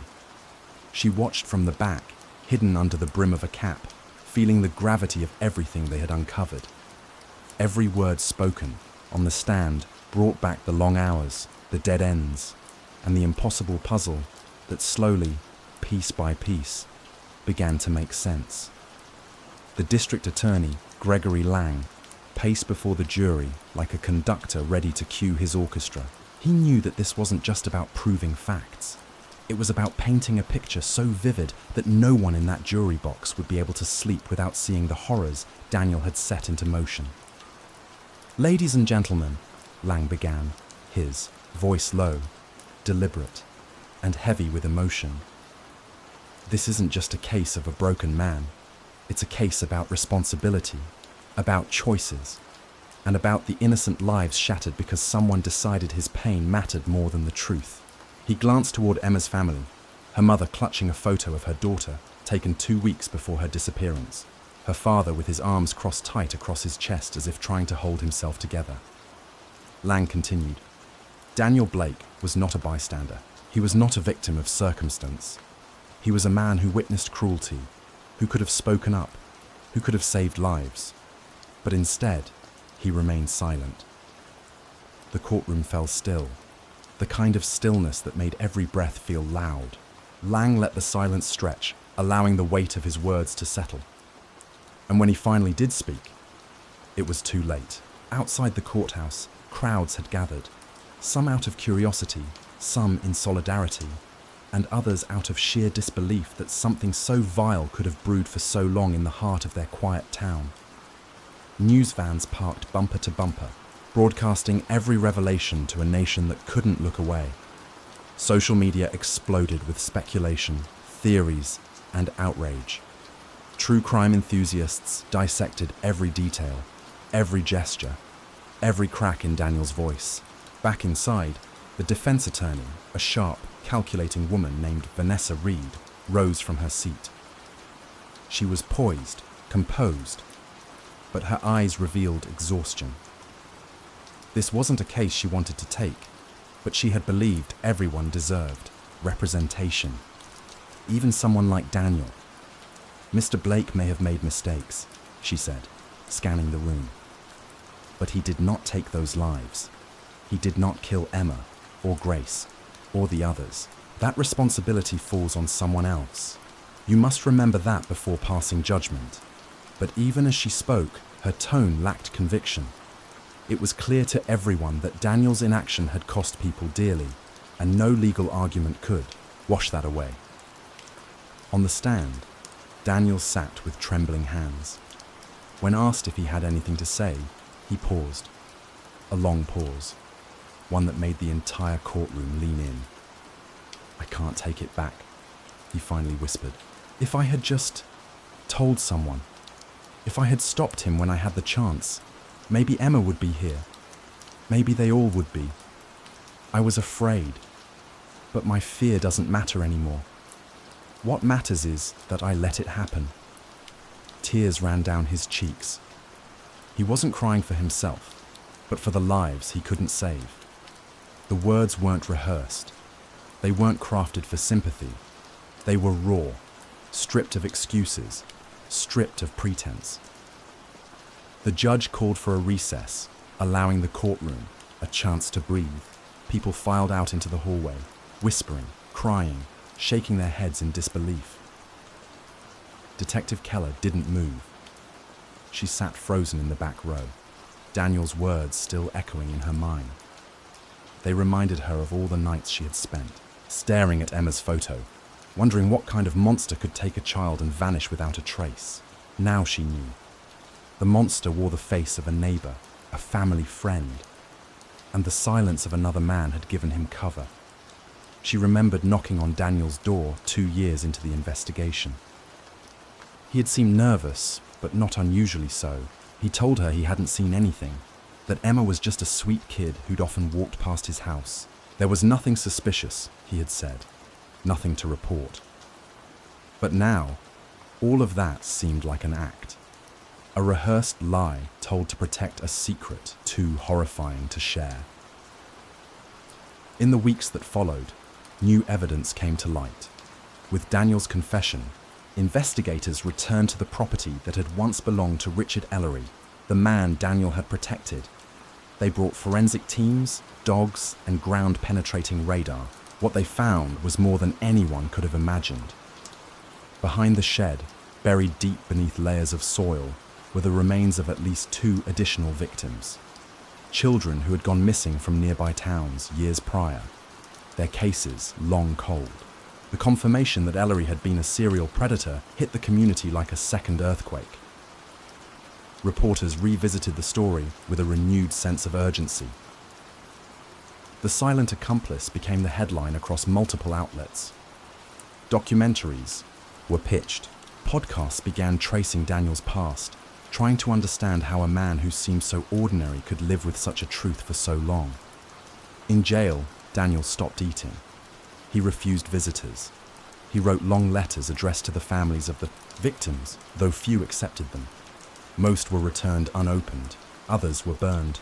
Yet one letter did make it into the hands of someone unexpected, Detective Keller. It arrived one rainy afternoon, hand-addressed in careful script. She opened it reluctantly. "Maya," it began, "you were the only one who ever looked at me and seemed to know, even when I lied to your face. I saw it in your eyes. You knew something was wrong. I hated you for it then. But now, I'm grateful. Because maybe if I had listened to that instinct, if I had admitted it to you right there on my porch, we wouldn't be here now." He went on to detail his childhood friendship with Ellery, the way Ellery had evolved from a charismatic troublemaker into something darker, how Daniel had once walked in on something he couldn't unsee. He had threatened to tell, but Ellery had begged him, manipulated him, promising it would never happen again. It did. Again and again. "I'm not asking for forgiveness," the letter concluded. "But if there's anything left of me that can still be useful, I'm willing to tell the truth about everything. Every place, every name. I'll give you the map, if you'll still listen." Keller folded the letter and stared out her office window. Rain streaked the glass, blurring the world outside. For the first time in a long time, she allowed herself to cry. Not just for Emma and the others, but for the heavy toll silence takes on the soul. Daniel's cooperation led to further discoveries. Names of victims who were never even reported, missing. Sites where Ellery had taken his victims, now scenes of somber excavation. And with each revelation, families found answers. Some found closure. Others found only more questions. Emma's mother never returned to the courtroom. She couldn't bear to hear any more. But on the day of Daniel's sentencing, she sent a message to be read aloud. "My daughter was light. She was music. She was joy. And she deserved to grow up, to fall in love, to make mistakes, to live." Daniel Blake didn't take her life directly, but he took her future when he chose fear over truth. Let this be a reminder that silence is not neutral. It is a choice, and sometimes it is the deadliest one. Daniel received 25 years in prison for obstruction of justice, failure to report, and aiding and abetting. He would never be tried for the murders themselves. Ellery was already dead. But the sentence was less about punishment and more about acknowledgement. An acknowledgement that inaction can be just as devastating as action. Outside the courthouse that day, Keller gave her first and only public statement. "We often ask ourselves how monsters get away with what they do," she said. "But the truth is, they don't do it alone. They are protected, enabled, shielded by people who say nothing, who see and turn away. Today, we held one of those people accountable. And tomorrow, we keep looking, we keep asking, we keep speaking. And With that, the final chapter of Emma Carter's story began to close, not in silence, but in the light of truth. The courtroom was colder than usual that morning, not because of the air conditioning, but because of what was about to unfold. A storm of testimonies, revelations, and long-buried truths was set to burst forth. Emma Carter's case had already gripped the nation, but as the prosecution prepared to bring its final round of witnesses and evidence, everyone knew this wasn't just about a verdict. It was about legacy, consequence, and whether justice could truly be served so many years after the fact. Detective Maya Keller stood in the hallway outside, her hands clenched into fists inside her coat pockets. The faces of the victims haunted her, but none more than Emma's. Even after all this time, she remembered the first time she saw that photograph on the missing person flyer. Emma, with her freckled nose and curious eyes, smiling at the camera, like she had her whole life ahead of her. Maya had made a silent promise then, and today felt like the moment she might finally fulfill it. Inside the courtroom, the walls seemed to close in as the prosecutor, Gregory Lang, called the next witness. It was Lauren Carter, Emma's younger sister. She had not spoken publicly since the beginning of the trial. Her silence had been interpreted in many ways by the press. Grief, trauma, even anger. But today, she walked into the courtroom with her head held high, the weight of 10 years pressing against her spine. Her voice, when she spoke, was quiet but unwavering. She described the day her sister vanished, the sound of her mother's scream, the way their home shifted into a place of endless waiting. Every sentence was soaked in memory, each word a drop of sorrow distilled over a decade. My sister was the kind of person who remembered your favorite candy bar. She'd leave it on your bed when you had a bad day. She wasn't just my sister, she was my best friend. Her words painted a life interrupted, a vibrant girl stolen by the dark. The courtroom wept with her. Even the jury, instructed to maintain composure, visibly wrestled with emotion. After Lauren stepped down, Keller herself was called to testify again. This time, not just as the lead detective, but as the keeper of all that had been unearthed. She recounted the long hours, the false leads, the anonymous tip that led them to Ellery, and finally, Daniel Blake's chilling confession. She spoke with precision, but her voice carried the weariness of someone who had stared into the abyss and taken something back with her. What she didn't say, what she couldn't say, was how many nights she'd woken up drenched in sweat, Emma's face in her mind. How she'd blamed herself for not pushing Daniel harder that day on his porch. Or how many times she sat in her car outside Ellery's old property, imagining what horrors had been committed within its walls. The prosecution rested its case that afternoon. The courtroom, for the first time in weeks, was silent. No gavel, no shuffling of papers, just silence. It felt like the breath before a scream. Then came the defense. Vanessa Reed approached the bench, knowing full well her job was not to make Daniel Blake seem innocent. That ship had long since sunk. Her goal was to convince the jury that his guilt did not equate to criminality, that his silence, while morally repugnant, did not meet the threshold of law. Mr. Blake did not kill Emma Carter, she stated plainly. He did not tie her hands. He did not dig that shallow grave. And while we may loathe his decisions, we must also understand them. He was manipulated. He was afraid. And now he has come forward. But her words, eloquent as they were, seemed to hover without landing. The courtroom no longer cared about legal nuances. The public didn't want a technicality. They wanted justice. And then, from the shadows of the trial, came something one expected. A letter, unmarked, delivered to the prosecutor's office anonymously. Inside, a confession, a new one. It wasn't from Daniel. It wasn't from Ellery. It was from a man named Jonah Reeves, who claimed he had once been part of a ring with Ellery, that he too had been present the night Emma was taken, that Ellery had used threats and money to keep his silence. Keller, stunned, launched into action. She traced the letter back to a halfway house in Michigan. Jonah Reeves had been living there under a new name. recently released after serving time for unrelated charges. He was brought in within days, and under questioning, he repeated everything in the letter.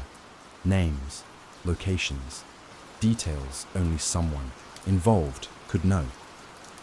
Most chillingly, he confirmed there were others, that Ellery had not acted alone. Suddenly, the scope of the case exploded. What had once been a single man's depravity now became part of something more systemic. A network, a cycle of exploitation masked by silence and shame. The trial paused. The investigation reignited. Daniel Blake was moved to protective custody. Reeves agreed to testify in exchange for a reduced sentence. And Detective Keller found herself once again chasing ghosts, this time armed with names and places that chilled her to the bone. In the weeks that followed, 2 more arrests were made. Men with clean records, respected careers, one a school principal, another a youth pastor. Both had once known Ellery. Both had once stood in that same courtroom years earlier, offering statements of support for him when he was briefly arrested on unrelated charges. The town of Westbridge could barely contain the shock. Trust shattered, foundations shaken. Emma's case had opened a door that no one knew existed, a doorway into the rot hiding in plain sight. But through it all, something else began to emerge. Not just justice, but a reckoning. Community leaders, organized forums. Survivors of abuse stepped forward, emboldened by the courage of Emma's family. Victims who had once remained in the shadows now told their stories, weaving a tapestry of truth that no one could ignore. Lauren Carter became an advocate for victims' rights, speaking at universities, on podcasts, in documentaries. Her pain became purpose, her voice a lighthouse. As the case reached its conclusion, the jury delivered its verdict: guilty. Daniel Blake would serve 25 years with no possibility of parole, but that wasn't the end. Jonah Reeves's testimony led to the reopening of 5 cold cases. In 2, remains were found. In 3, families were finally given answers. Detective Keller sat with each of them, not just as an officer of the law, but as a human being. She held their hands. She wept with them, and when she returned home each night, she sat in silence and stared at Emma's photo, now framed on her mantle. The story wasn't over, but for the first time, the shadows had names, and truth, like light, had begun to spread. Emma Carter's name would live on, not just as a victim, but as a catalyst. The girl who smiled in that photo had sparked a movement, and in the end, that was more powerful than silence could ever be. As dawn broke over Charleston, the city awoke to a fragile sense of calm that masked the undercurrents of unease gripping the community. News outlets replayed the haunting footage of Declan Ross being led out of the courthouse in handcuffs, his expression unreadable, but etched with something deeper than defeat. For many, it was a moment of closure. For Meredith and the Bennett family, however, it was only the beginning of a new chapter, one that sought not just justice, but understanding. In the days following the trial, Meredith found herself enveloped in an eerie quiet. The media frenzy had dulled, and the once constant buzz around her home fell into silence. She thought this would be a relief, but instead, it exposed a cavern of unresolved pain. She spent hours flipping through old photo albums, each page a reminder of the life she had with Hannah. In some pictures, Hannah was a toddler clinging to her mother's hand. In others, she was a teenager with eyes full of promise and mischief. Meredith lingered on a photo from Hannah's high school graduation, one of the last taken before everything changed. She had been so full of hope that day. Meredith began attending a support group for families of violent crime victims. At first, she sat quietly, listening to the pain and perseverance of others. But soon, she found her voice. She spoke of her daughter not just as a victim, but as a vibrant, full human being, whose life had been reduced to headlines and court testimonies. Sharing her story helped Meredith begin the slow process of healing, but it also reignited questions that had remained unanswered. One evening, as Meredith stood on her porch watching the twilight settle in, Detective Mason Pierce pulled into the driveway. They hadn't spoken much since the conviction, but his presence stirred something in her. Not anger, but a need for truth. "You didn't come to the sentencing," she said softly as he approached. "I couldn't," Mason replied, his voice hoarse. "Not because I didn't care, but because it didn't feel like the end." She nodded. "It doesn't feel like the end for me either." They sat together on the porch steps, the cicadas humming in the humid air. Mason told her what had been gnawing at him since the beginning. There were pieces of the case that still didn't fit. Declan's financial records, strange transfers tied to shell accounts, a connection to a regional private security firm that specialized in discrete operations. It was speculative, circumstantial, not enough to present in court, but it painted a broader picture. "I think Declan was working for someone else," Mason confessed. "I think there's a layer above him we never uncovered." Meredith's breath caught in her throat. It was the worst kind of hope, the kind that suggested more pain was still to come. "Are you going to pursue it?" "Off the books," he replied, "unless you want me to stop." She didn't answer right away. Her heart raced with a cocktail of fear and conviction. "No, don't stop." In the weeks that followed, Mason quietly resumed his investigation. He reached out to old contacts, cross-checked data that had been overlooked, and slowly began piecing together a shadowy network connected to offshore interests, dark money, and political leverage. It led him to a name, Halverton Incorporated, a defense contractor with legitimate business on the surface, but ties to covert ops abroad. Meanwhile, Meredith launched a foundation in Hannah's name, the Hannah Bennett Initiative. It focused on advocating for transparency in private investigations, better protocols in missing persons cases, and survivor mental health care. Her voice grew louder, and with it came both supporters and those who preferred she stay silent. She was invited to speak at conferences, testify in committee hearings, and even appear on national news programs. Each time she told Hannah's story, she reclaimed a piece of her daughter from the shadows. But with each step forward came increased risk. Meredith began receiving anonymous calls in the middle of the night. Emails with no sender address.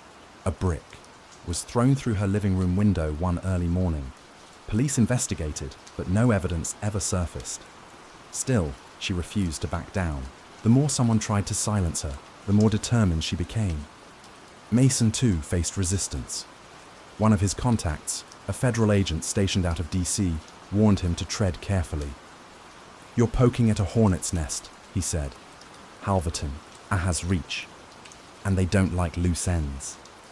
But Mason had already gone too far to turn back. In a safe deposit box belonging to a former Halverton employee who had recently died under suspicious circumstances, he discovered a USB drive. It contained project files labeled with code names, one of which matched Declan Ross's timeline and location when Hannah went missing. More than that, it included emails that suggested Declan had been hired for surveillance, but had gone off mission. The files hinted at human trafficking, political blackmail, and a silencing campaign targeting whistleblowers. It was the break Mason had been searching for. Together, he and Meredith compiled the evidence into a report. They sent it to trusted journalists, law enforcement agencies, and congressional oversight committees. The fallout was immediate. Investigations were launched into Halverton. Several politicians and military officials resigned within weeks. The Department of Justice opened a federal inquiry. Though much of what followed remained classified, Mason and Meredith knew they had done what they set out to do: bring to light what others tried to bury. But the cost was high. Mason was quietly pressured into early retirement. Meredith's foundation was stripped of certain government partnerships. They had exposed the truth, but not without sacrifice, and still, amidst all the chaos, there was a sense of peace. Meredith often visited Hannah's grave, not just to mourn, but to talk. She brought fresh flowers, read poetry, and sometimes just sat in silence, letting the breeze carry away the sorrow. There was no happy ending, no grand closure, but there was resilience. One evening, as the sun dipped below the horizon, Meredith wrote in her journal, "Grief is not a wound that heals. It's a language we learn to speak. And in that language, I have found meaning, not in what was taken, but in what remains." She closed the book, her hands steady, her gaze unwavering, because though Hannah was gone, her story lived on, in every law changed, in every survivor helped, and in every truth spoken. In the stillness of her home, now filled not with silence, but with purpose, Meredith finally allowed herself to exhale, not because the story was over, but because she had found her voice within it. The final chapter of Abigail Moore's story is not one of clean resolutions, but of layered truths, long shadows, and the painful echoes of injustice that stretch into the present. 15 years had passed since her murder, and yet the weight of her absence continued to reshape the lives of those left behind. In the town of Pinebrook, the mention of her name still stirred something heavy in the air, as if the story had never really ended, only gone quiet for a while. When the new Cold Case Task Force took over the investigation, it wasn't just about closing a file. It was about reclaiming dignity for a life cut short and giving voice to the questions that had festered too long in silence. Lieutenant Marie Conway, a seasoned investigator with a reputation for stubborn empathy, led the team. She didn't approach the case with assumptions. She read every page, revisited every witness, and walked the path Abigail had taken that final morning. In doing so, she found pieces of the puzzle that had always been there, just overlooked. DNA evidence, once too degraded to test, was now viable through advancements in forensic technology. The fibers under Abigail's fingernails, the partial print on the stairwell railing, the minute trace of blood found near the shed, all of it was revisited, retested, and recontextualized. Each clue told a story, and Marie listened to them all.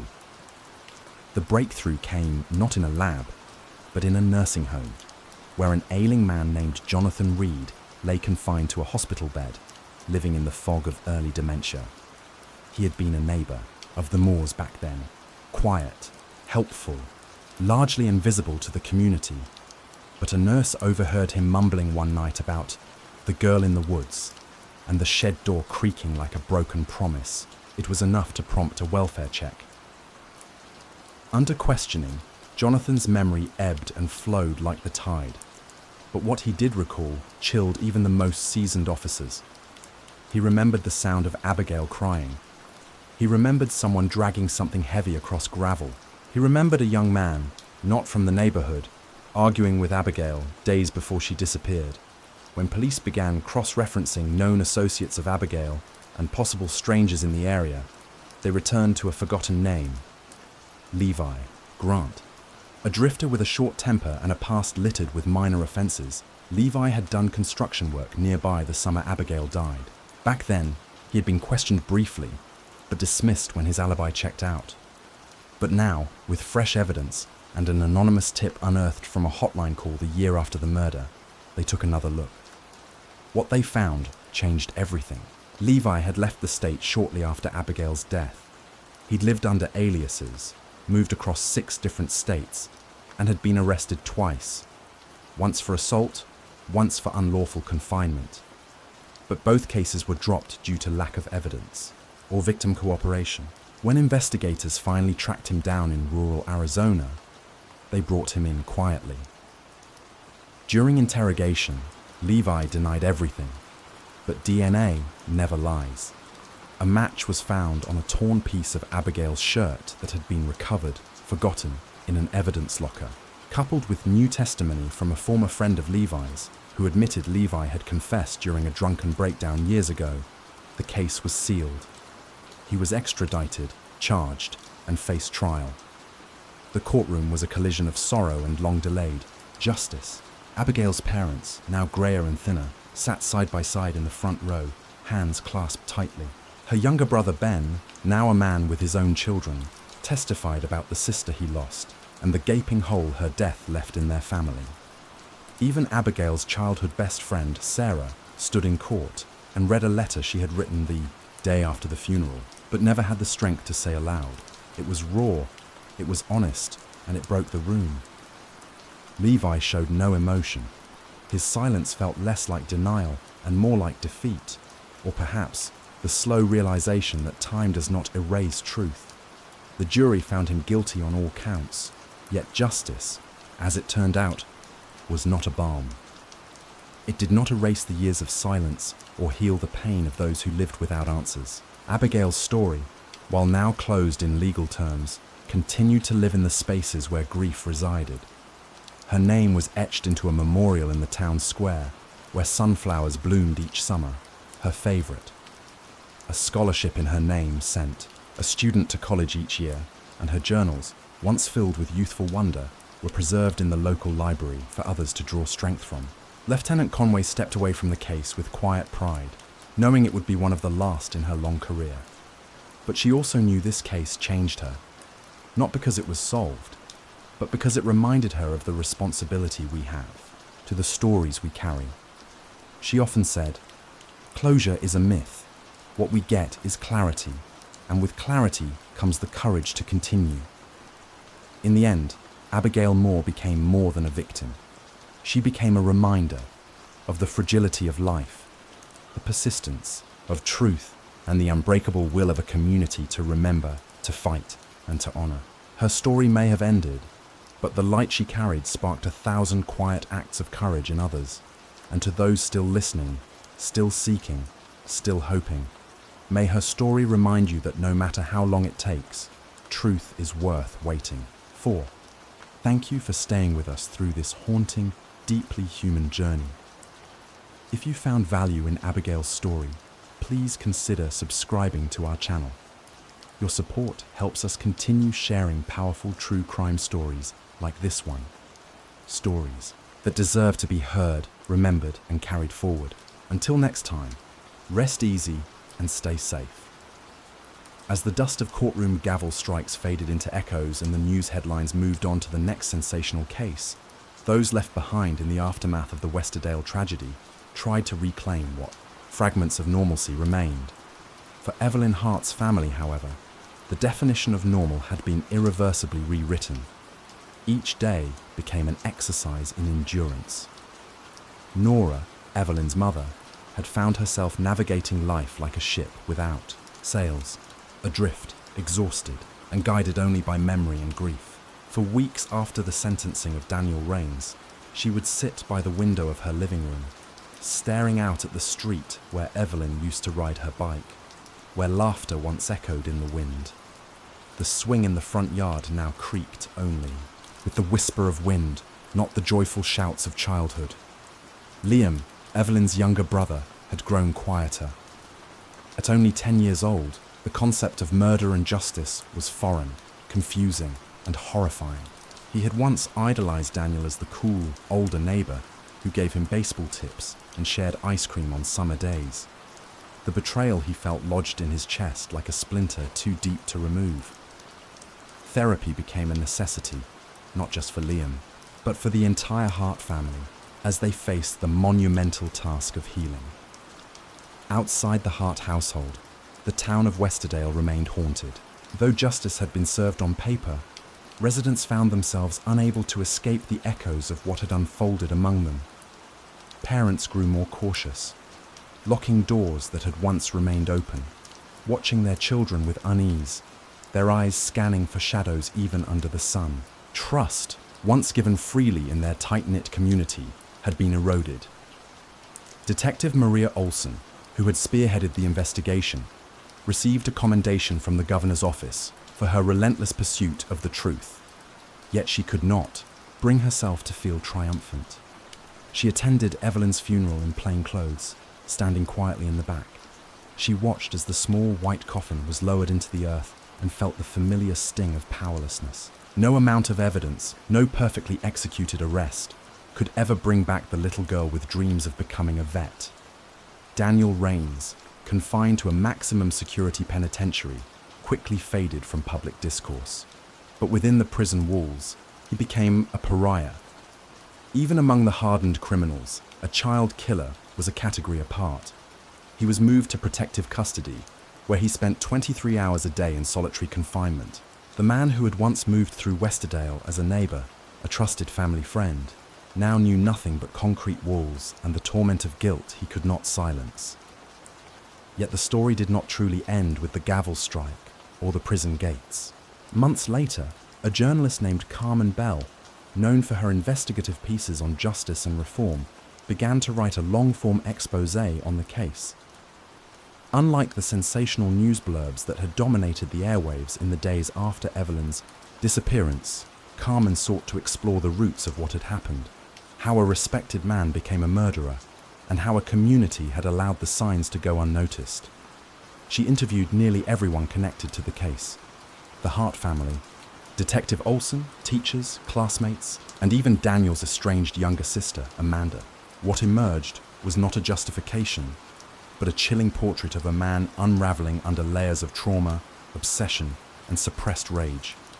Daniel had been struggling with untreated mental illness for years. Teachers had noticed troubling signs in his youth. Neighbors had occasionally mentioned his strange behavior, but no one had pressed hard enough to intervene. Westerdale, like many small towns, had preferred the comfort of familiarity over confrontation. Carmen's article, published under the title "The Silence Before the Scream," went viral. It ignited conversations nationwide about mental health, the dangers of misplaced trust, and the societal tendency to overlook the uncomfortable. The Aub piece struck a chord not only because of the tragedy at its center, but because of its universality. Every reader could see a piece of their own neighborhood in Westerdale. One of the most heartbreaking revelations from Carmen's interviews came from Evelyn's best friend, Chloe. In a quiet moment, she recounted a seemingly innocuous day just weeks before Evelyn's disappearance, when Daniel had offered them cookies. Evelyn had taken one. Chloe had not. He looked at her weird, Chloe said, like he was watching a secret only he knew. That memory, though innocuous at the time, had etched itself into Chloe's conscience like a brand. Carmen included it not to provoke fear, but to highlight how easily danger could wear the mask of normality. Readers wept, not just for Evelyn, but for the little slivers of innocence lost in every child who suddenly saw the world as less safe. Meanwhile, the Hart family found themselves thrust into the role of advocates. Nora began speaking at school, assemblies, PTA meetings, and even state legislative hearings about child safety and mental health awareness. She created a foundation called Evelyn's Light, aimed at funding mental health programs in schools and offering community workshops on recognizing early signs of danger. Her voice, once silenced by grief, became a rallying cry. Liam, too, found solace in action. He organized a baseball tournament in his sister's name, the Evelyn Hart Memorial League, which quickly grew from a small event into a regional gathering drawing hundreds of families each summer.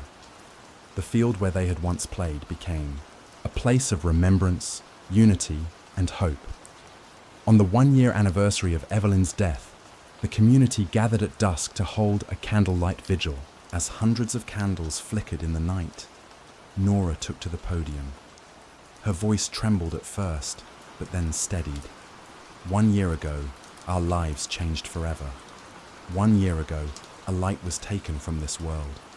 But from that darkness, we have found strength. Not closure, for that may never come, but purpose. Evelyn taught us to see joy in small things, to love without fear. Let her memory be more than a tragedy. Let it be a turning point. The crowd stood in silent solidarity as a choir of children sang Evelyn's favorite lullaby. Tears flowed freely. Strangers embraced. And for a brief moment, Westerdale remembered who it was before it was broken and who it could become again. The impact of Evelyn's story reached beyond the borders of the town. Policies changed. Schools began implementing annual safety audits. Mental health funding saw increases at the state level. Evelyn's Light Foundation received national recognition. The ripples of a single life, so cruelly cut short, extended into meaningful change. And so, Though the story of Evelyn Hart began with innocence and ended in horror, its legacy became one of resilience, courage, and hope. The narrative did not close with a period, but rather with a comma, an invitation for the world to do better, to love more fiercely, and to never again be silent when warning signs whisper in the shadows. If you've stayed with us until now, thank you. These stories are not easy to tell, and they're certainly not easy to hear, but they matter. They remind us that evil does not always come cloaked in darkness. Sometimes it wears the face of someone we know, and in that awareness lies our greatest strength. If Evelyn's story moved you, if it opened your heart, or even just made you pause and reflect, please consider subscribing to this channel. Every voice, every share, every comment helps amplify these true stories that deserve to be heard. It helps ensure that the next Evelyn doesn't go unnoticed. Let's continue this journey together, because truth needs a voice and justice needs witnesses. Thank you for being one. In the quiet town of Millstone Falls, nestled between thick woods and wide open farmland, life once moved at a steady, predictable pace. Families knew each other by name, neighbors greeted one another with warm smiles, and the sound of crickets, at night, lulled children to sleep. It was a place where nothing ever seemed out of place, until the story of Daniel Riker shattered that illusion forever. The story we followed through 7 detailed chapters isn't just a chilling, true crime tale. It's a deeply human journey of trust, betrayal, fear, justice, and resilience. Now that we've walked every dark corridor and examined every shadowy secret, let's take a moment to pause, reflect, and understand what really happened. Because sometimes the most terrifying stories aren't the ones with monsters under the bed. They're the ones where the monsters walk among us in plain sight. Daniel Riker was a man who, to most, blended easily into the backdrop of small-town life. A schoolteacher by trade, he taught English at Millstone High for over a decade. Quiet, reserved, perhaps a little withdrawn, but hardly the kind of person who would raise suspicion. To his students, he was strict but fair. To his colleagues, he was polite, if not particularly warm. And to the community, he was invisible in the way that only the truly dangerous people sometimes are. But behind closed doors, Daniel harbored a mind twisted by obsession and control. Over the years, that darkness festered and grew, fueled by past trauma and unchecked behavior. What began as voyeuristic tendencies evolved into manipulation, and then into something much worse, calculated cruelty. The victims of this story, Jessica, Monroe, Rachel Avery, and eventually Emily Carter, were not just statistics or names on a police file. They were daughters, sisters, students, and friends. Each had dreams, fears, and the ordinary aspirations of young adulthood. Jessica wanted to become a pediatric nurse.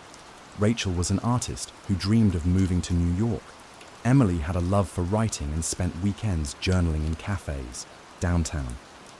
None of them could have predicted that their lives would intersect with a man like Daniel, or that their stories would become cautionary tales. Jessica's disappearance marked the beginning. It took weeks before anyone realized she was missing, not because no one cared, but because she was a college student, known to be independent and sometimes elusive. The initial investigation was slow, plagued by dead ends and bureaucratic missteps. By the time local authorities connected her to Rachel, who disappeared just 4 months later, it was already too late. The town was rattled, but not broken. There was still hope. That hope took a hit when Emily vanished on her way home from campus, a walk she'd taken dozens of times before. And then came the breaking point, her discovery. Buried, brutalized, and left as a haunting message. What unraveled? After that was a web of deceit and misdirection. Daniel's ability to maintain a facade for so long wasn't just a failure of those around him. It was a brutal reminder that evil can often wear a familiar face. He manipulated his way out of questioning. He knew the system well enough to tiptoe through its cracks, and for a time, he was winning. But what Daniel didn't count on what men like him never seemed to anticipate, was the power of persistence.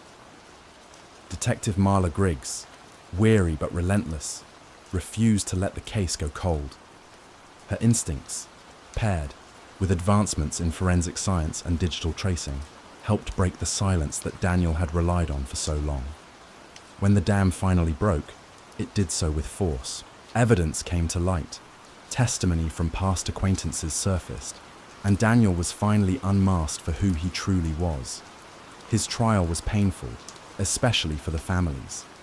Watching him sit stone-faced as testimony revealed the horrors he inflicted felt like an injustice in itself. But justice came, late, heavy, and final. Daniel was sentenced to life without parole, his name etched forever into the annals of infamy. Still, justice doesn't undo trauma. It doesn't fill empty bedrooms or replace stolen futures, but it gives the living something to hold on to, a sense that truth, no matter how delayed, still matters. And now that the full arc of this story has been told, we're left with the inevitable question: what do we learn from this? The first and perhaps most sobering lesson is that darkness can hide in plain sight. Daniel Riker wasn't a criminal mastermind. He was a man whose evil grew because no one looked close enough. This isn't to say we should live in paranoia, but rather to trust our instincts. When someone makes you feel unsafe, listen. When a behavior seems off, speak. Silence is the soil in which evil thrives. Second, we're reminded of the profound importance of community. The turning point in this case came not just from a determined detective, but from people who refused to stop asking questions. The neighbor who remembered seeing a car parked where it shouldn't have been. The student who finally spoke up about an uncomfortable encounter. The friend who shared a journal entry that seemed insignificant at the time. These voices, small on their own, formed a chorus that finally broke through the noise. We also see how the ripple effects of violence stretch far beyond the crime scene. Families are torn apart. Survivors carry wounds, visible and invisible, for years. Trust once broken takes generations to rebuild. It's why prevention matters just as much as justice. We need better mental health systems, more vigilant schools, better protection for vulnerable individuals. True crime isn't just entertainment. It's a mirror reflecting the cracks in our society. But perhaps the most profound takeaway is this: resilience is real. From the ashes of tragedy, people rebuild. The Monroe family started a scholarship fund in Jessica's name. Rachel's parents now speak at high schools about safety and awareness. Emily's brother became a criminal, justice major, determined to ensure that what happened to his sister doesn't happen to anyone else. There is no undoing the past, but there is power in turning pain into purpose. So, as you sit with the weight of this story, its twists, its heartbreak, its long-awaited resolution, ask yourself, what would you do if this happened in your town, to your friend, to your daughter, and more importantly, what can you do now? Talk to your loved ones, check in on your friends, support your local prevention organizations. If something feels wrong, report it. If someone feels unsafe, stand beside them. It's not about playing hero, it's about refusing to look away, because the line between safety and tragedy is thinner than we think. And sometimes, all it takes to tip the balance is one person who cares enough to act. If you found this story gripping, heartbreaking, or enlightening, if you felt anything at all as we retraced every detail of Daniel Riker's crimes and the incredible strength of his victims and their families, then we ask one thing: support us by subscribing to the channel. At 1% Crime, we don't tell these stories for shock value. We tell them to shed light, to honor the victims, to understand what went wrong and how we can stop it from happening again. Your support keeps this mission alive. It allows us to bring more true stories to the surface, to give voice to the voiceless, and to explore the human experience with honesty and empathy. So if this story moved you, if you stayed with us from start to finish, please take a moment to like, comment, and most importantly, subscribe. Every click, every share, every kind word gives us the motivation to keep going, to dig deeper, and to never let these stories be forgotten. Until next time, stay safe, stay aware, and remember, the truth is never as far away as it seems. It just needs someone willing to find it. Thank you for watching.